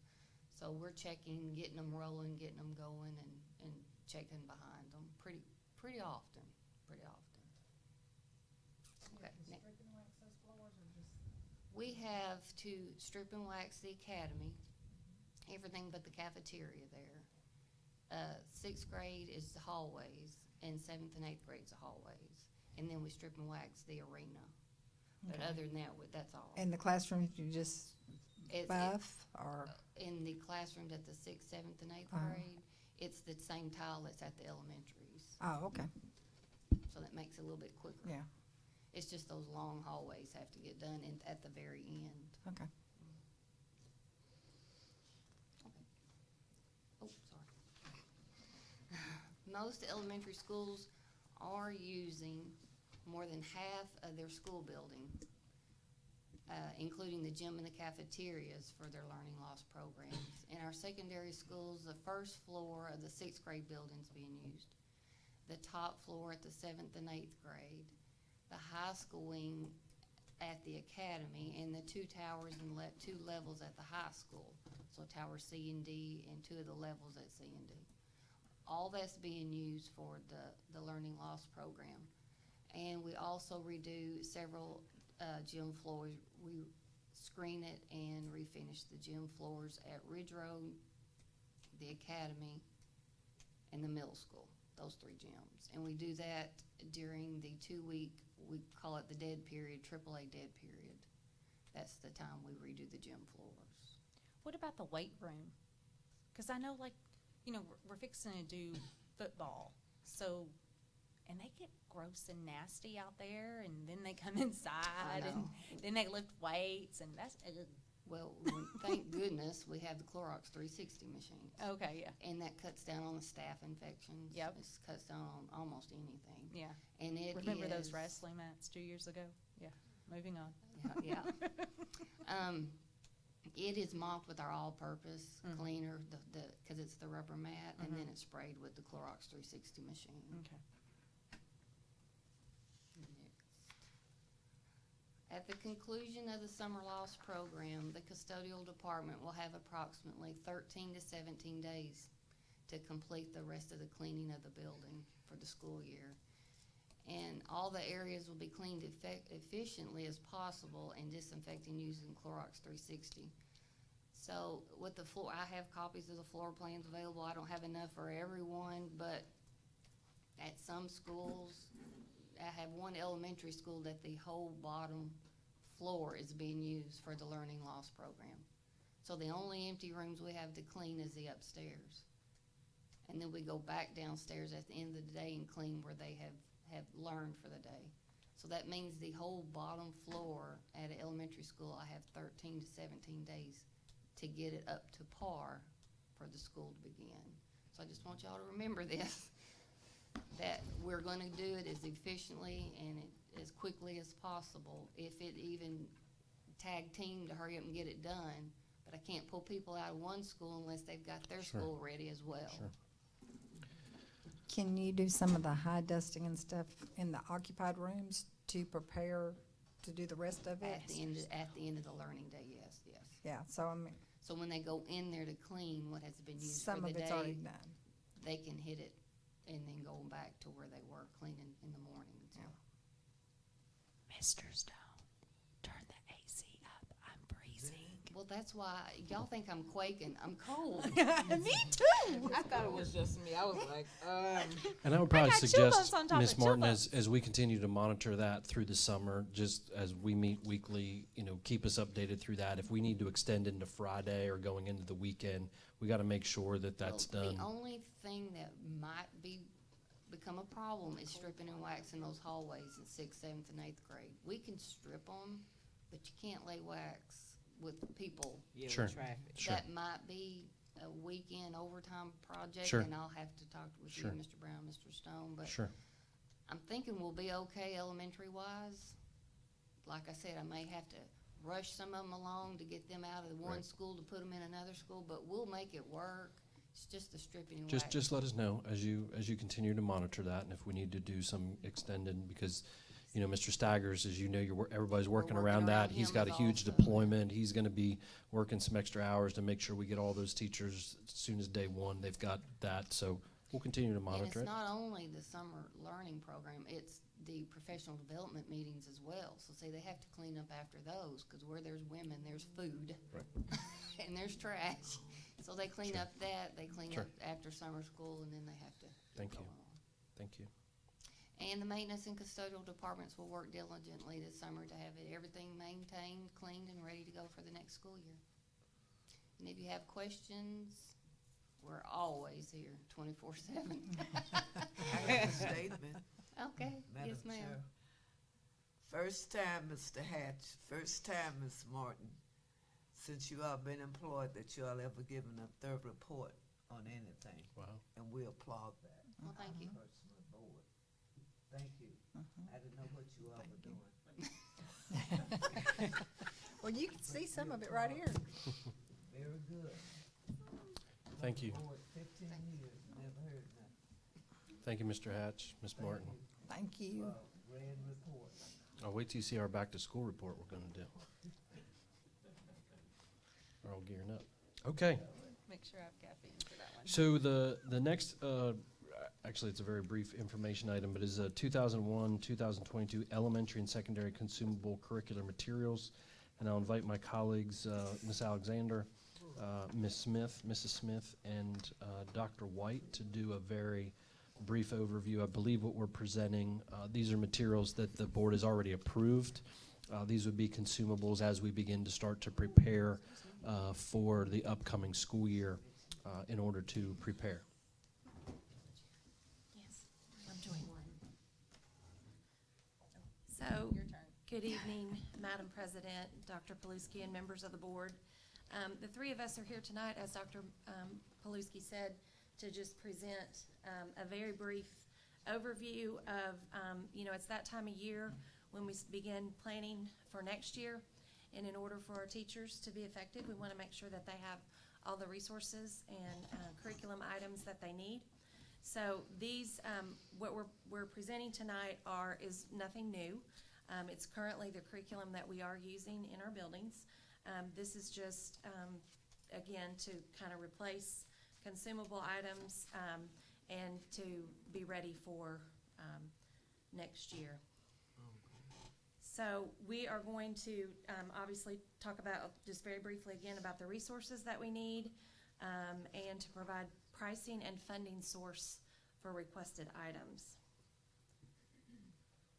So for elementary, actually K-12, I think Dr. White's going to visit with you a little bit about, but as you know, we have the Wilson Reading System. This provides our phonics instruction for K-12 students. At the K-3 level, they use the foundations, consumable workbooks, and durables, which durables are basically manipulatives. They're boards that kids manipulate letters and sounds, and then also have a whiteboard that they can practice their phonics. We also, in order to support, we need decodable story sets for first and second grade classrooms. Flyleaf decodable book sets also, we're going to get one per school. We want to have a variety of decodable texts for our little ones to practice what they're learning in their phonics lessons. And the way to do that is to have those highly decodable books where they are seeing words and patterns that follow what they have been learning through Wilson. We also want to, as part of the Wilson program, third grade needs cursive workbooks, cursive handwriting workbooks, and then 4 through 12, that's the Just Words component, again, of the Wilson, those consumables and durables, manipulatives, and then I believe at the middle and high school level, there are some needs for some additional teacher kits. Absolutely, just as you said. So, good evening, Board President, Dr. Paluski, member of the board. If my mic is on, there we go. There you go. All right, so just as she said, Just Words is our phonics program that we utilize in our reading classes, and we are asking to replenish those workbooks, those manipulatives, and additional teacher kits. At the elementary level, actually K-8, the Wit and Wisdom is a Great Minds product that this provides the background information, comprehension, and vocabulary for students K-8. So with the Wit and Wisdom, we are needing to replenish the workbooks and additional teacher additions as necessary. Then at the elementary level K-5, we have, again, a Great Minds product that was approved. This is our math practice and mastery for students in K through 5. Again, consumable workbooks. And let me go back. For secondary, what I noted is that when I came on board, Wit and Wisdom was not implemented at the academy. And so I have ensured that we'll get those resources to the academy this year. You're fine. Okay, and then Leanne's going to talk a little bit about how SPED mirrors what we do in the irregular classroom. So can y'all hear me? Here. I'm very loud. Allow me. Thank you.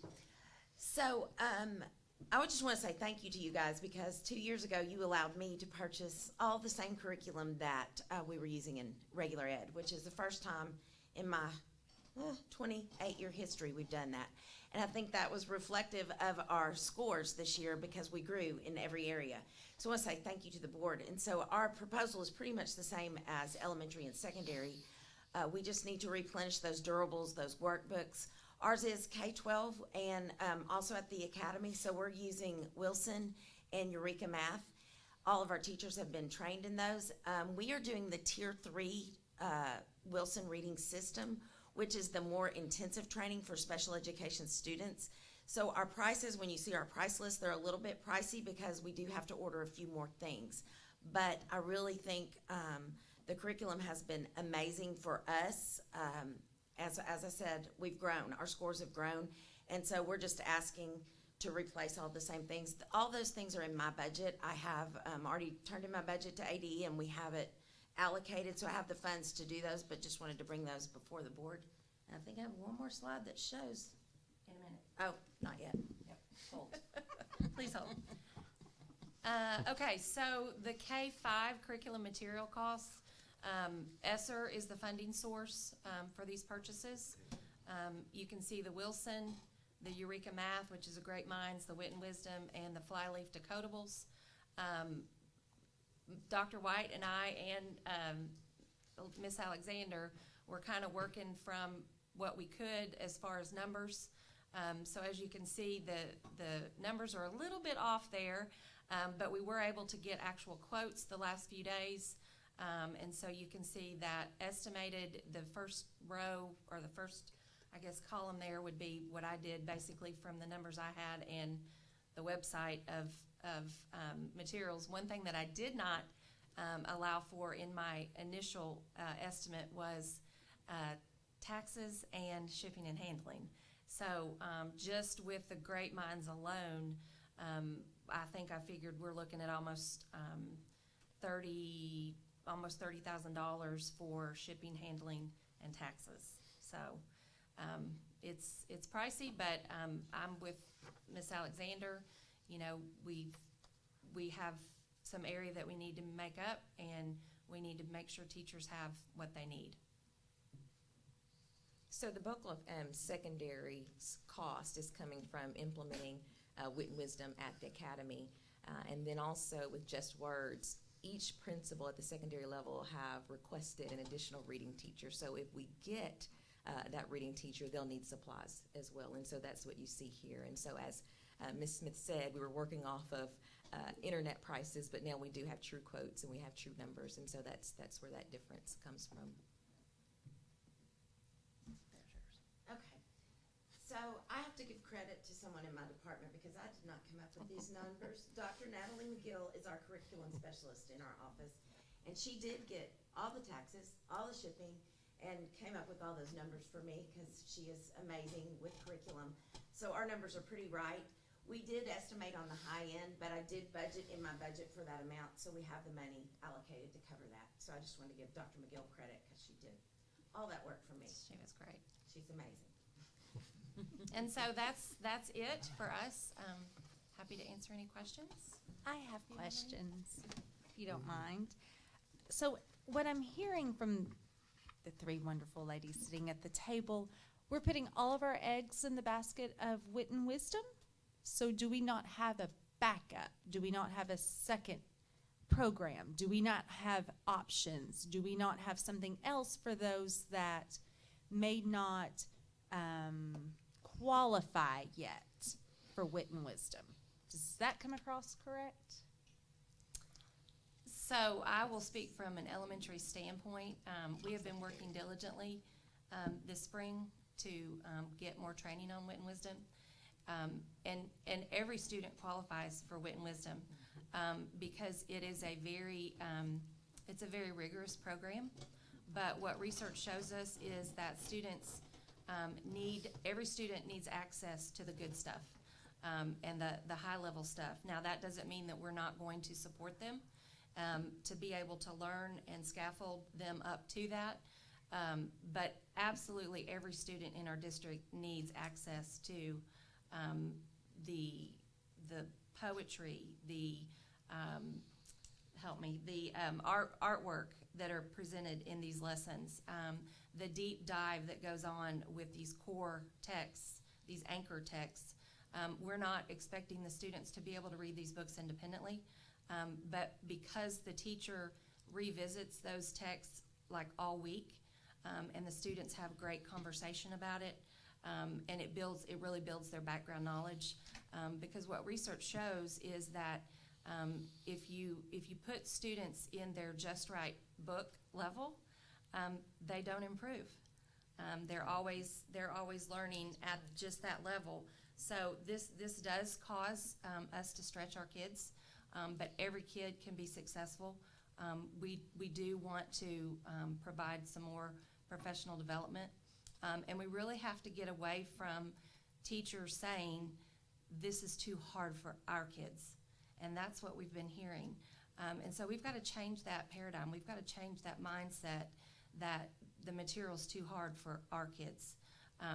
We need to do what we know we can do, which is provide access to those great materials and those great resources, but then support kids where they need to be able to meet more in the reading area. But this is for background knowledge.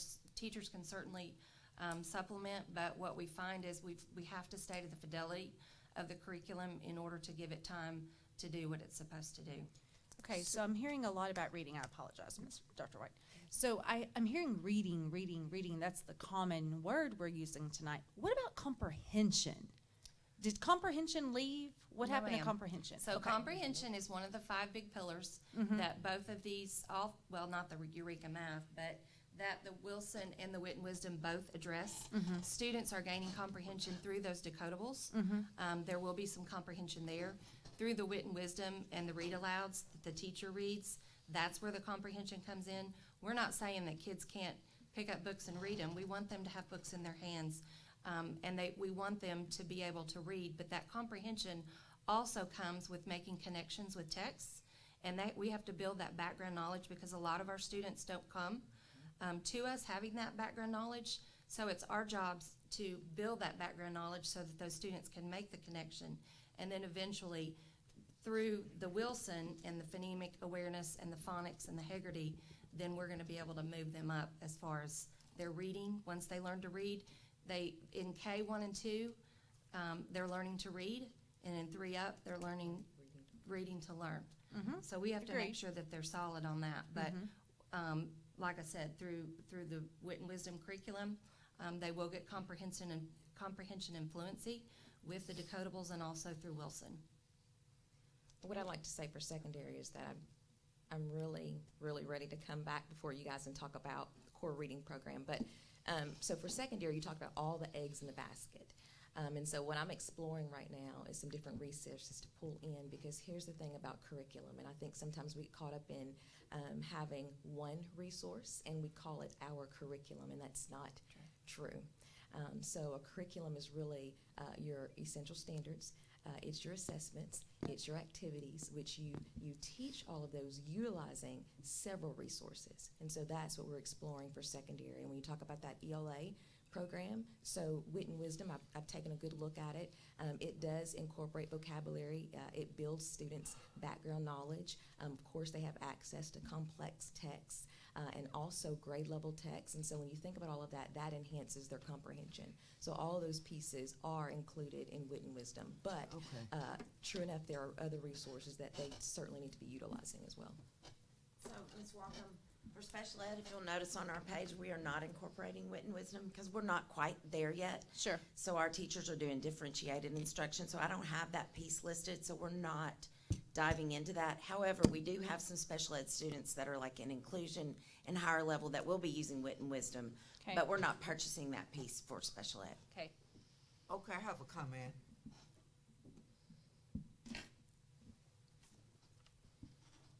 Miss, the hour was getting long here. Miss Laura Smith. Yes, ma'am. I do understand when you first presented this program, you had these teachers. The key to wits and wisdom is expectations. That's the key word for this program. And there were teachers who did not expect anything from their students. And they have constantly criticized, didn't want to change. Correct. That's the problem that you had with the program. They've been so long doing nothing, and then when you come up with something and money that the district paid for in 1 year, which we could have paid for it on down the line, that I hope that you all, the three of you all, can get these teachers motivated for the amount of monies that we have spent into this program. And the sad part about it, the reason they were complaining because they wanted no expectations. There was nothing instilled in them to say, hey, we need to get more from our students. Great expectations. And they refused to accept it. So what do you have in place for these naysayers who didn't get involved, and rather than them doing what was supposed to be done, they complained for the past 2 years? Now, what have you all envisioned? I'm gonna tell you like this, and I hope that you remember this. Where there's no documentation, it did not happen. So, I'm asking the three of you all, if they aren't willing to teach the program, they need to be written up. Because our schools have these, only 2-3 schools passing anything. And that's including the high school and the academy with the grade. I like the way Dr. Paluski says it, the schools that are below C's. So it won't sound so harsh. Right. But how can we get them out of it if the teachers are not going to be teaching what the board paid for to teach? So I encourage you, do whatever you all need to do. If it's training, do it. Because I'm tired of them complaining because they're not teaching and nobody never written them up. Because our schools should not be suffering. Because I can guarantee you, every time, Ms. Smith, you came to us and asked us for anything for the district, we gave it to you. Absolutely, absolutely. But we need to see some results. Right. That's all I'm asking. Right, absolutely. So one thing I do want to remind everybody of is that, the first year that we rolled out Wit and Wisdom, we also rolled out Wilson, and we also rolled out Eureka. So that was a very heavy lift for that year. And we purposefully, we didn't intend it to be that way, but schools, once they saw the foundation, the Wilson with the Wit and Wisdom, they came back on fire and said, we've got to have this. They saw it in action down at CrossIt. So that kind of just happened. But that first year of implementation, our focus was on Wilson. And we told them that Wilson was a non-negotiable, and that's where we wanted their focus to be, because we wanted our kids to be able to read and have that foundational knowledge. So that first year, Wit and Wisdom, was kind of a soft implementation because we wanted their focus. They still had to use it. They still had to follow the curriculum. But we weren't as in their rooms and really monitoring that Wit and Wisdom as much that first year as we were as Wilson. So yes, you're exactly right. So now we have Wit and Wisdom, we have Wilson under our belts. We feel like teachers, we have look-fors. Principals know what they're looking for when they go in to see a Wilson lesson. They've been trained. So now we can start having those same expectations, those non-negotiables for the Wit and Wisdom. And you're absolutely right. I'm very tired of hearing teachers complain about how hard it is and it's too hard for our kids and we want to do something else. And that's going to be a non-negotiable. Thank you. We are definitely We done paid the money for it. Absolutely. Why is it and negotiable? It's fantastic. Yep, absolutely. Thank you. Did you want to? Yeah, I was just going to say, for secondary, coming in July, what I noticed is that not all teachers that needed training had training. And so one of the things I'm doing this summer is making sure that all teachers who are utilizing Wit and Wisdom have the adequate training that they need to be able to implement. The second thing is making sure that principals understand the program, because you see, they cannot monitor the program if they don't understand it themselves. Right. And so they will be going through training as well. The other piece is support. I'm actually going through training. I'll start next week. I am training on every single module that the teachers will be training on so that I can support the principals. So I think, with support, with training, making sure that principals understand that program so they can hold those teachers accountable, I think you will see some changes. And not only that, like I said before, I think also giving them other resources, additional resources that they can utilize is going to be very helpful, and we'll see a big impact when that happens. Dr. White, real quick, I just had a question to follow up on Ms. Williams, what she said about the curriculum being non-negotiable. With the training aspect of it, this will be something that'll have to be mandatory, and then that's a non-negotiable piece also, correct? Absolutely, Okay. absolutely. Like I said, secondary they haven't implemented it appropriately. The principals understand that. It took them this school year to really realize that. So they're making some changes. For example, 6th grade campus, they were utilizing Wit and Wisdom in their enrichment classes. Well, now it's going to be a part of their core ELA classes. For 7th and 8th grade campus, they were using it as a resource, but now they're saying it's going to be our primary resource, and we're going to fold in other resources as well. So like I said, they are now ready for it. So I think you're going to see some changes. So Ms. Williams, for special ed, something we did a little different than they did, but we did implement a curriculum specialist in our department. So she has gone out, that's Dr. McGill, I'm bragging on her tonight, I hope she's watching. But she's gone out to all the special ed classrooms. She does model lessons. She gives them pacing guides. They have a meeting every Wednesday in special ed department in the afternoons after school. They have a PLC. They practice lessons. They do lessons with each other. So we have really high expectations, and I think we've seen some really good results this year because we've had that curriculum piece support, and I think that might be something we need to implement district-wide just to give them people to go to, because we've paid for the curriculum, and now we need people to help support them and teach them how to use it. And so that's what we've done on a small scale in special ed. So that's what I think we need maybe to do district-wide, just to have them go to people at every level for all the new curriculum. Oh, very good. I appreciate all of you all. You all were wonderful, short and sweet. You wore her colors. Thank you. Thank you. Thank all. you. Thank you. Thank you. Thank you. I know you're tired. I know. I'll be short. It's only 6 calls. Who's up? Celeste. Now, we're gonna start at 7. We're gonna look at the schedule, because we're not used to staying at 8 o'clock at night.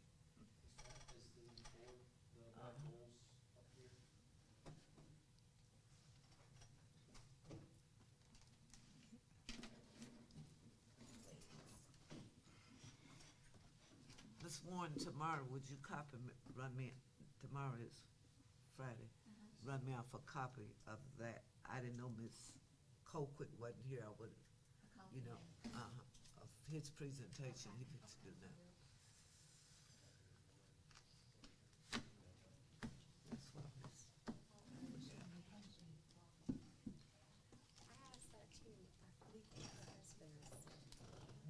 I don't know.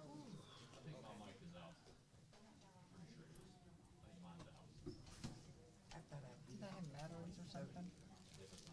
because I left my Cause he's placed every one of them tonight. Now, if I go, I said he's moved these, there must be batteries in support here the or something. conference, Zoom started at 7 o'clock.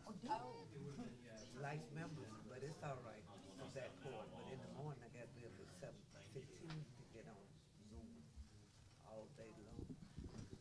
I'll be at the office tomorrow.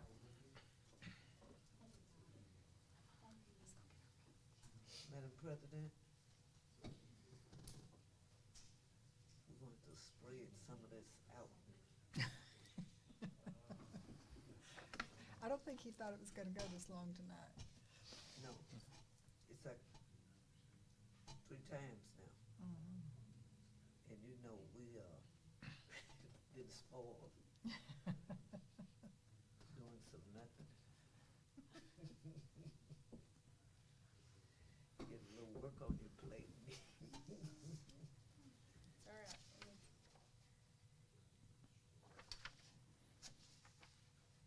I'm wondering if Mr. Brown's disappointed he isn't getting to give us a fiscal, any type of fiscal work. No, you're good? Okay, just, I mean, you know, we could, no comment.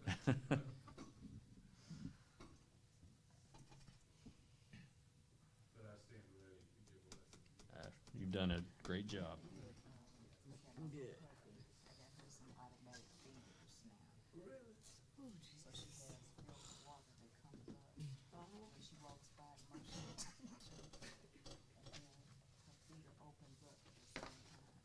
What? That is true.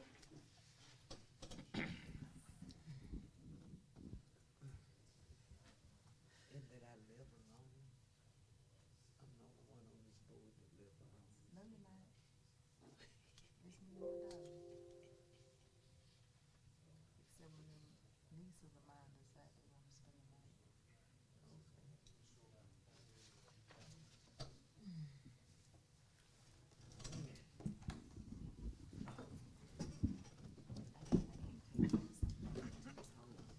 Good evening. Madam President, members of our board, I know I'll be brief. For the record, my name is Greg Paluski, the proud superintendent of the North Little Rock School District. And tonight, I'm very pleased to announce to you or submit my goals. This is really the fourth rung in the ladder of the transition process. One was the pre-entry, the entry, acceptance position November the 1st. Then there was the summary report. Now we're getting into goals and action based upon all that. So, and we went over at this at the retreat. So I'm just going to kind of highlight. Now that we've kind of put some teeth to this, but based on ASBA, there are 6 standards to evaluate superintendents on. So I've kind of just laid that out, the standards, what the indicators are, and then really the big goals. And I'm not going to go down through all the action steps.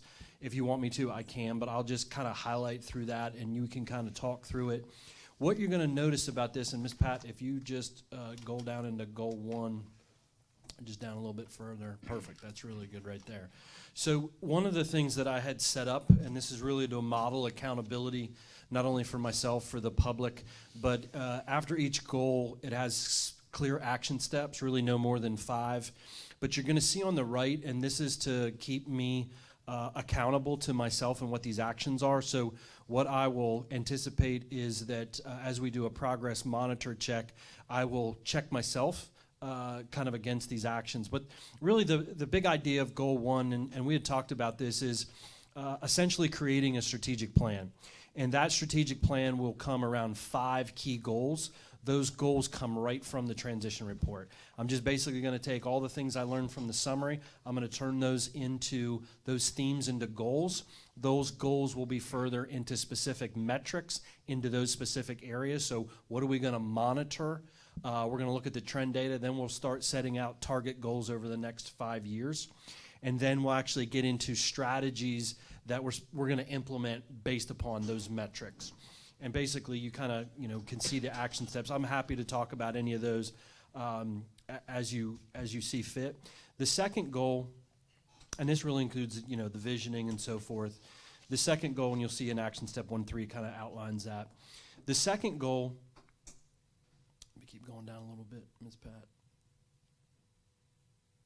Yep, so the second goal is really around this notion of implementing strategies to address the adverse impact of COVID-19 on student learning. Some of the things in which we talked about. Next month is going to be the first that we actually get to see the ACT Aspire and really dive into learning loss and really get a gauge on where we're going.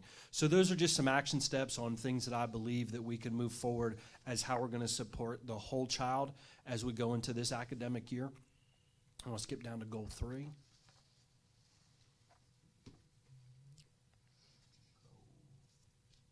Yep.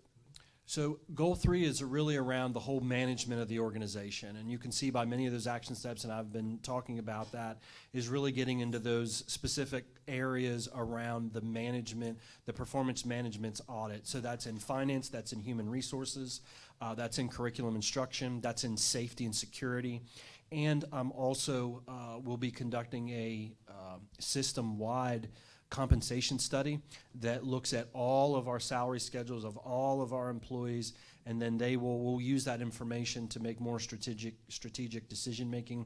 But this one's more around the whole management, the organizational effectiveness of the district. So if we go into goal 4, and goal 4 is more specific to, you want to back up there just a little bit, Ms. Pat, thank you. And this is around establishing strong relationships not only between the board and the superintendent, but all of our stakeholders. How do we improve communication? What those action steps are going to be? How that's everything from our internal, external communication, engaging with the stakeholders, forums, those kinds of things. How do we just improve communication? How do we improve our relationship? How do we learn together and to continue on this journey as one cohesive unit? And goal 5 is really around, back up, yep, thank you. This is around cultural proficiency, educational equity, race relations, social justice. Again, a theme that kind of grew out, that we've got to do more work of better understanding each other, unifying our district. So these are some action steps that's going to take me a little while to really get that plan in place. But I believe that has to be a huge priority for us as we move forward. And then certainly 6 kind of rounds us out. And this is, as we spoke about at our retreat, on policy development.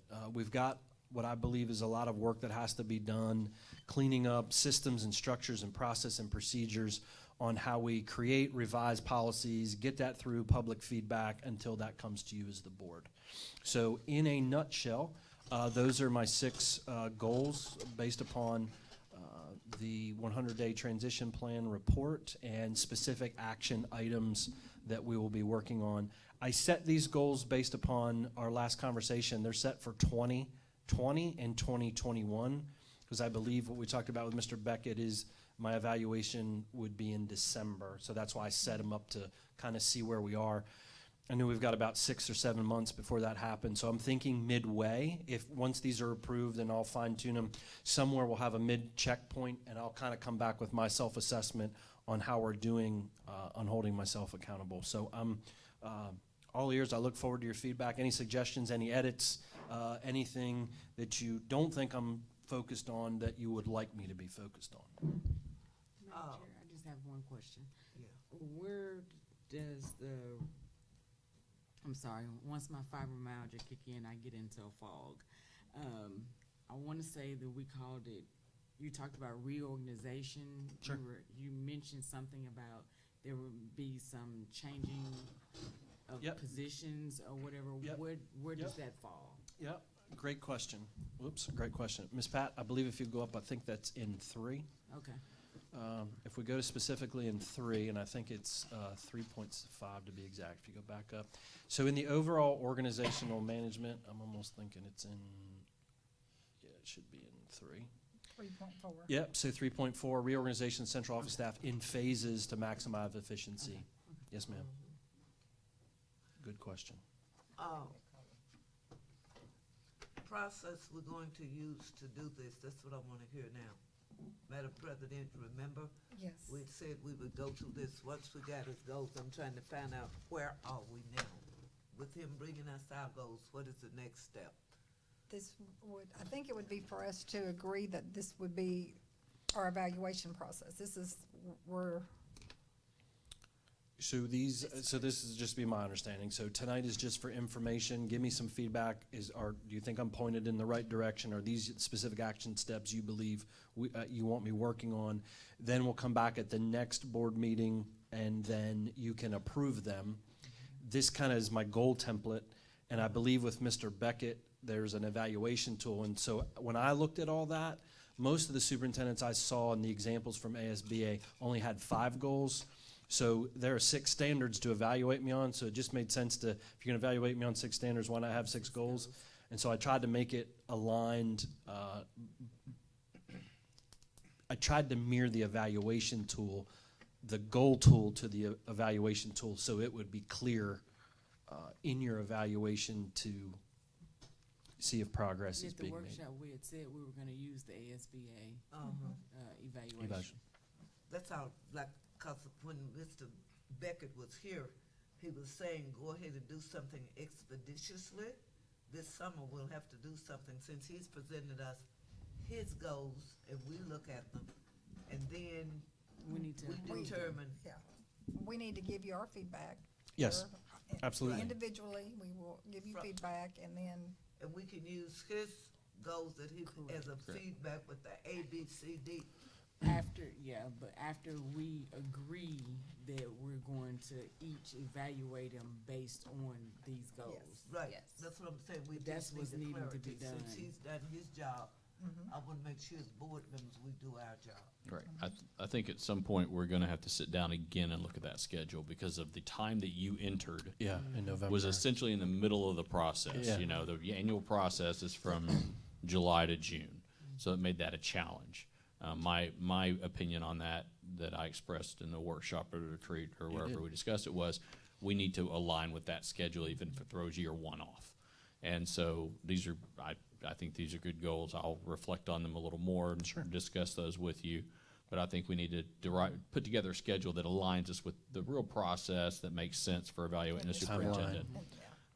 But yeah, the timeline, yes, the annual timeline. So that's my personal opinion, but I think we need to have another discussion on that. But I think a few of us are not ready to have that discussion tonight, so. All right, And- and thank you for being so prompt and astute.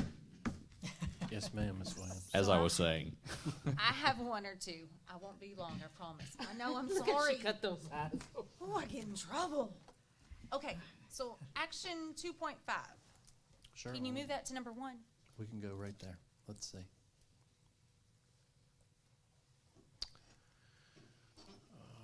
So that's gonna start this summer, I guess is more or less my question. If we go back up, Ms. Pat, action item 2.1. I had most of these memorized. 2.5 and action steps goal 2, and then action 2.5. Implement intense professional development for principals, assistant principals, and teacher leaders on critical essential Yeah. components. Yeah, so you're asking to move that up on the ladder? Oh, yeah, that starts in July. Because remember my statement earlier, a parent called to register a child.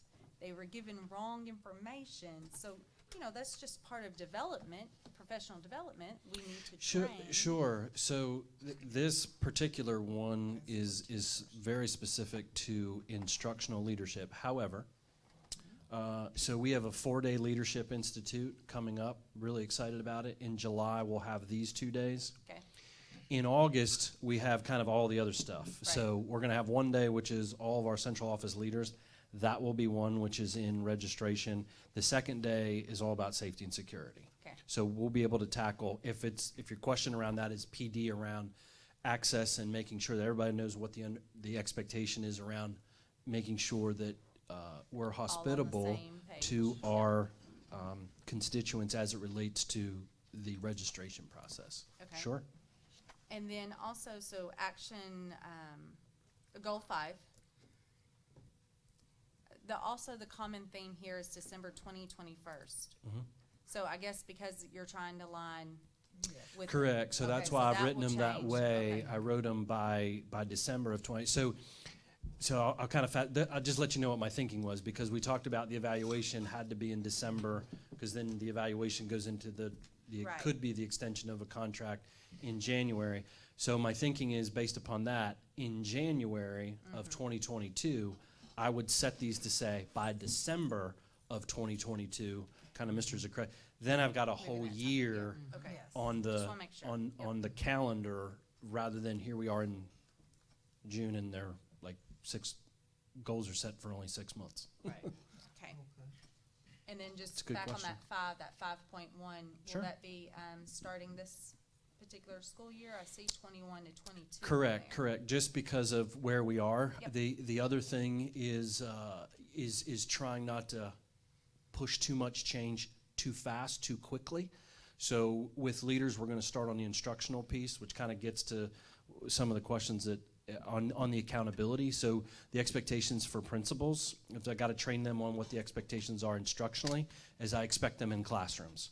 I expect them holding teachers accountable, giving feedback, and I haven't heard a lot of that in my 100 days, how much feedback they were getting. So that professional development is to build their skill set, but to get them in the classroom of giving on-time feedback. So the next phase of this is starting probably with a series of pilot schools as we start to phase in our work around educational equity, equitable practices, social justice. So it's just going to take me a little while to get that together in order to launch that. But I'm seeing a launch in kind of 21, well, actually in 22. Okay.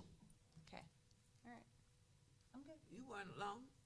I told you I wouldn't. It's good questions. Mr. Superintendent. Yes, ma'am.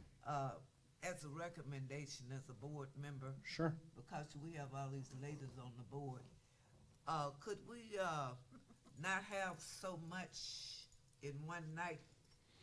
You know what I mean? Sure. Prioritize it. Sure. So we can get home before dark. Sure.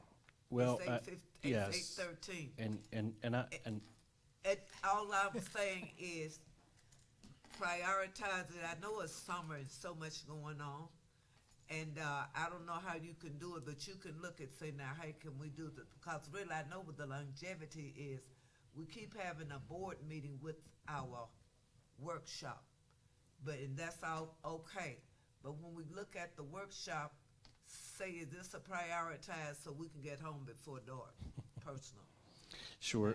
Thank you for that, Ms. Williams. And I'm really doing the best I can to try to prioritize and always prioritize. So for an example, maybe Mr. Skresky brought this up. That's why we didn't have a budget workshop tonight. I did not put that on the agenda because we had a lot of stuff going on. And you're exactly right. We're trying to, it's great guns right now to open school. And we don't have a lot of time to do that. And I know, but you did a good job. But I was saying, I think sometimes, the board members, they get so happy to be able to talk. Well, that's a good Joke. thing. So I will. So we need more board meetings is what I'm hearing. So we can accomplish more things. That's what I Okay. heard out of that. So officially, we're having a board meeting Monday?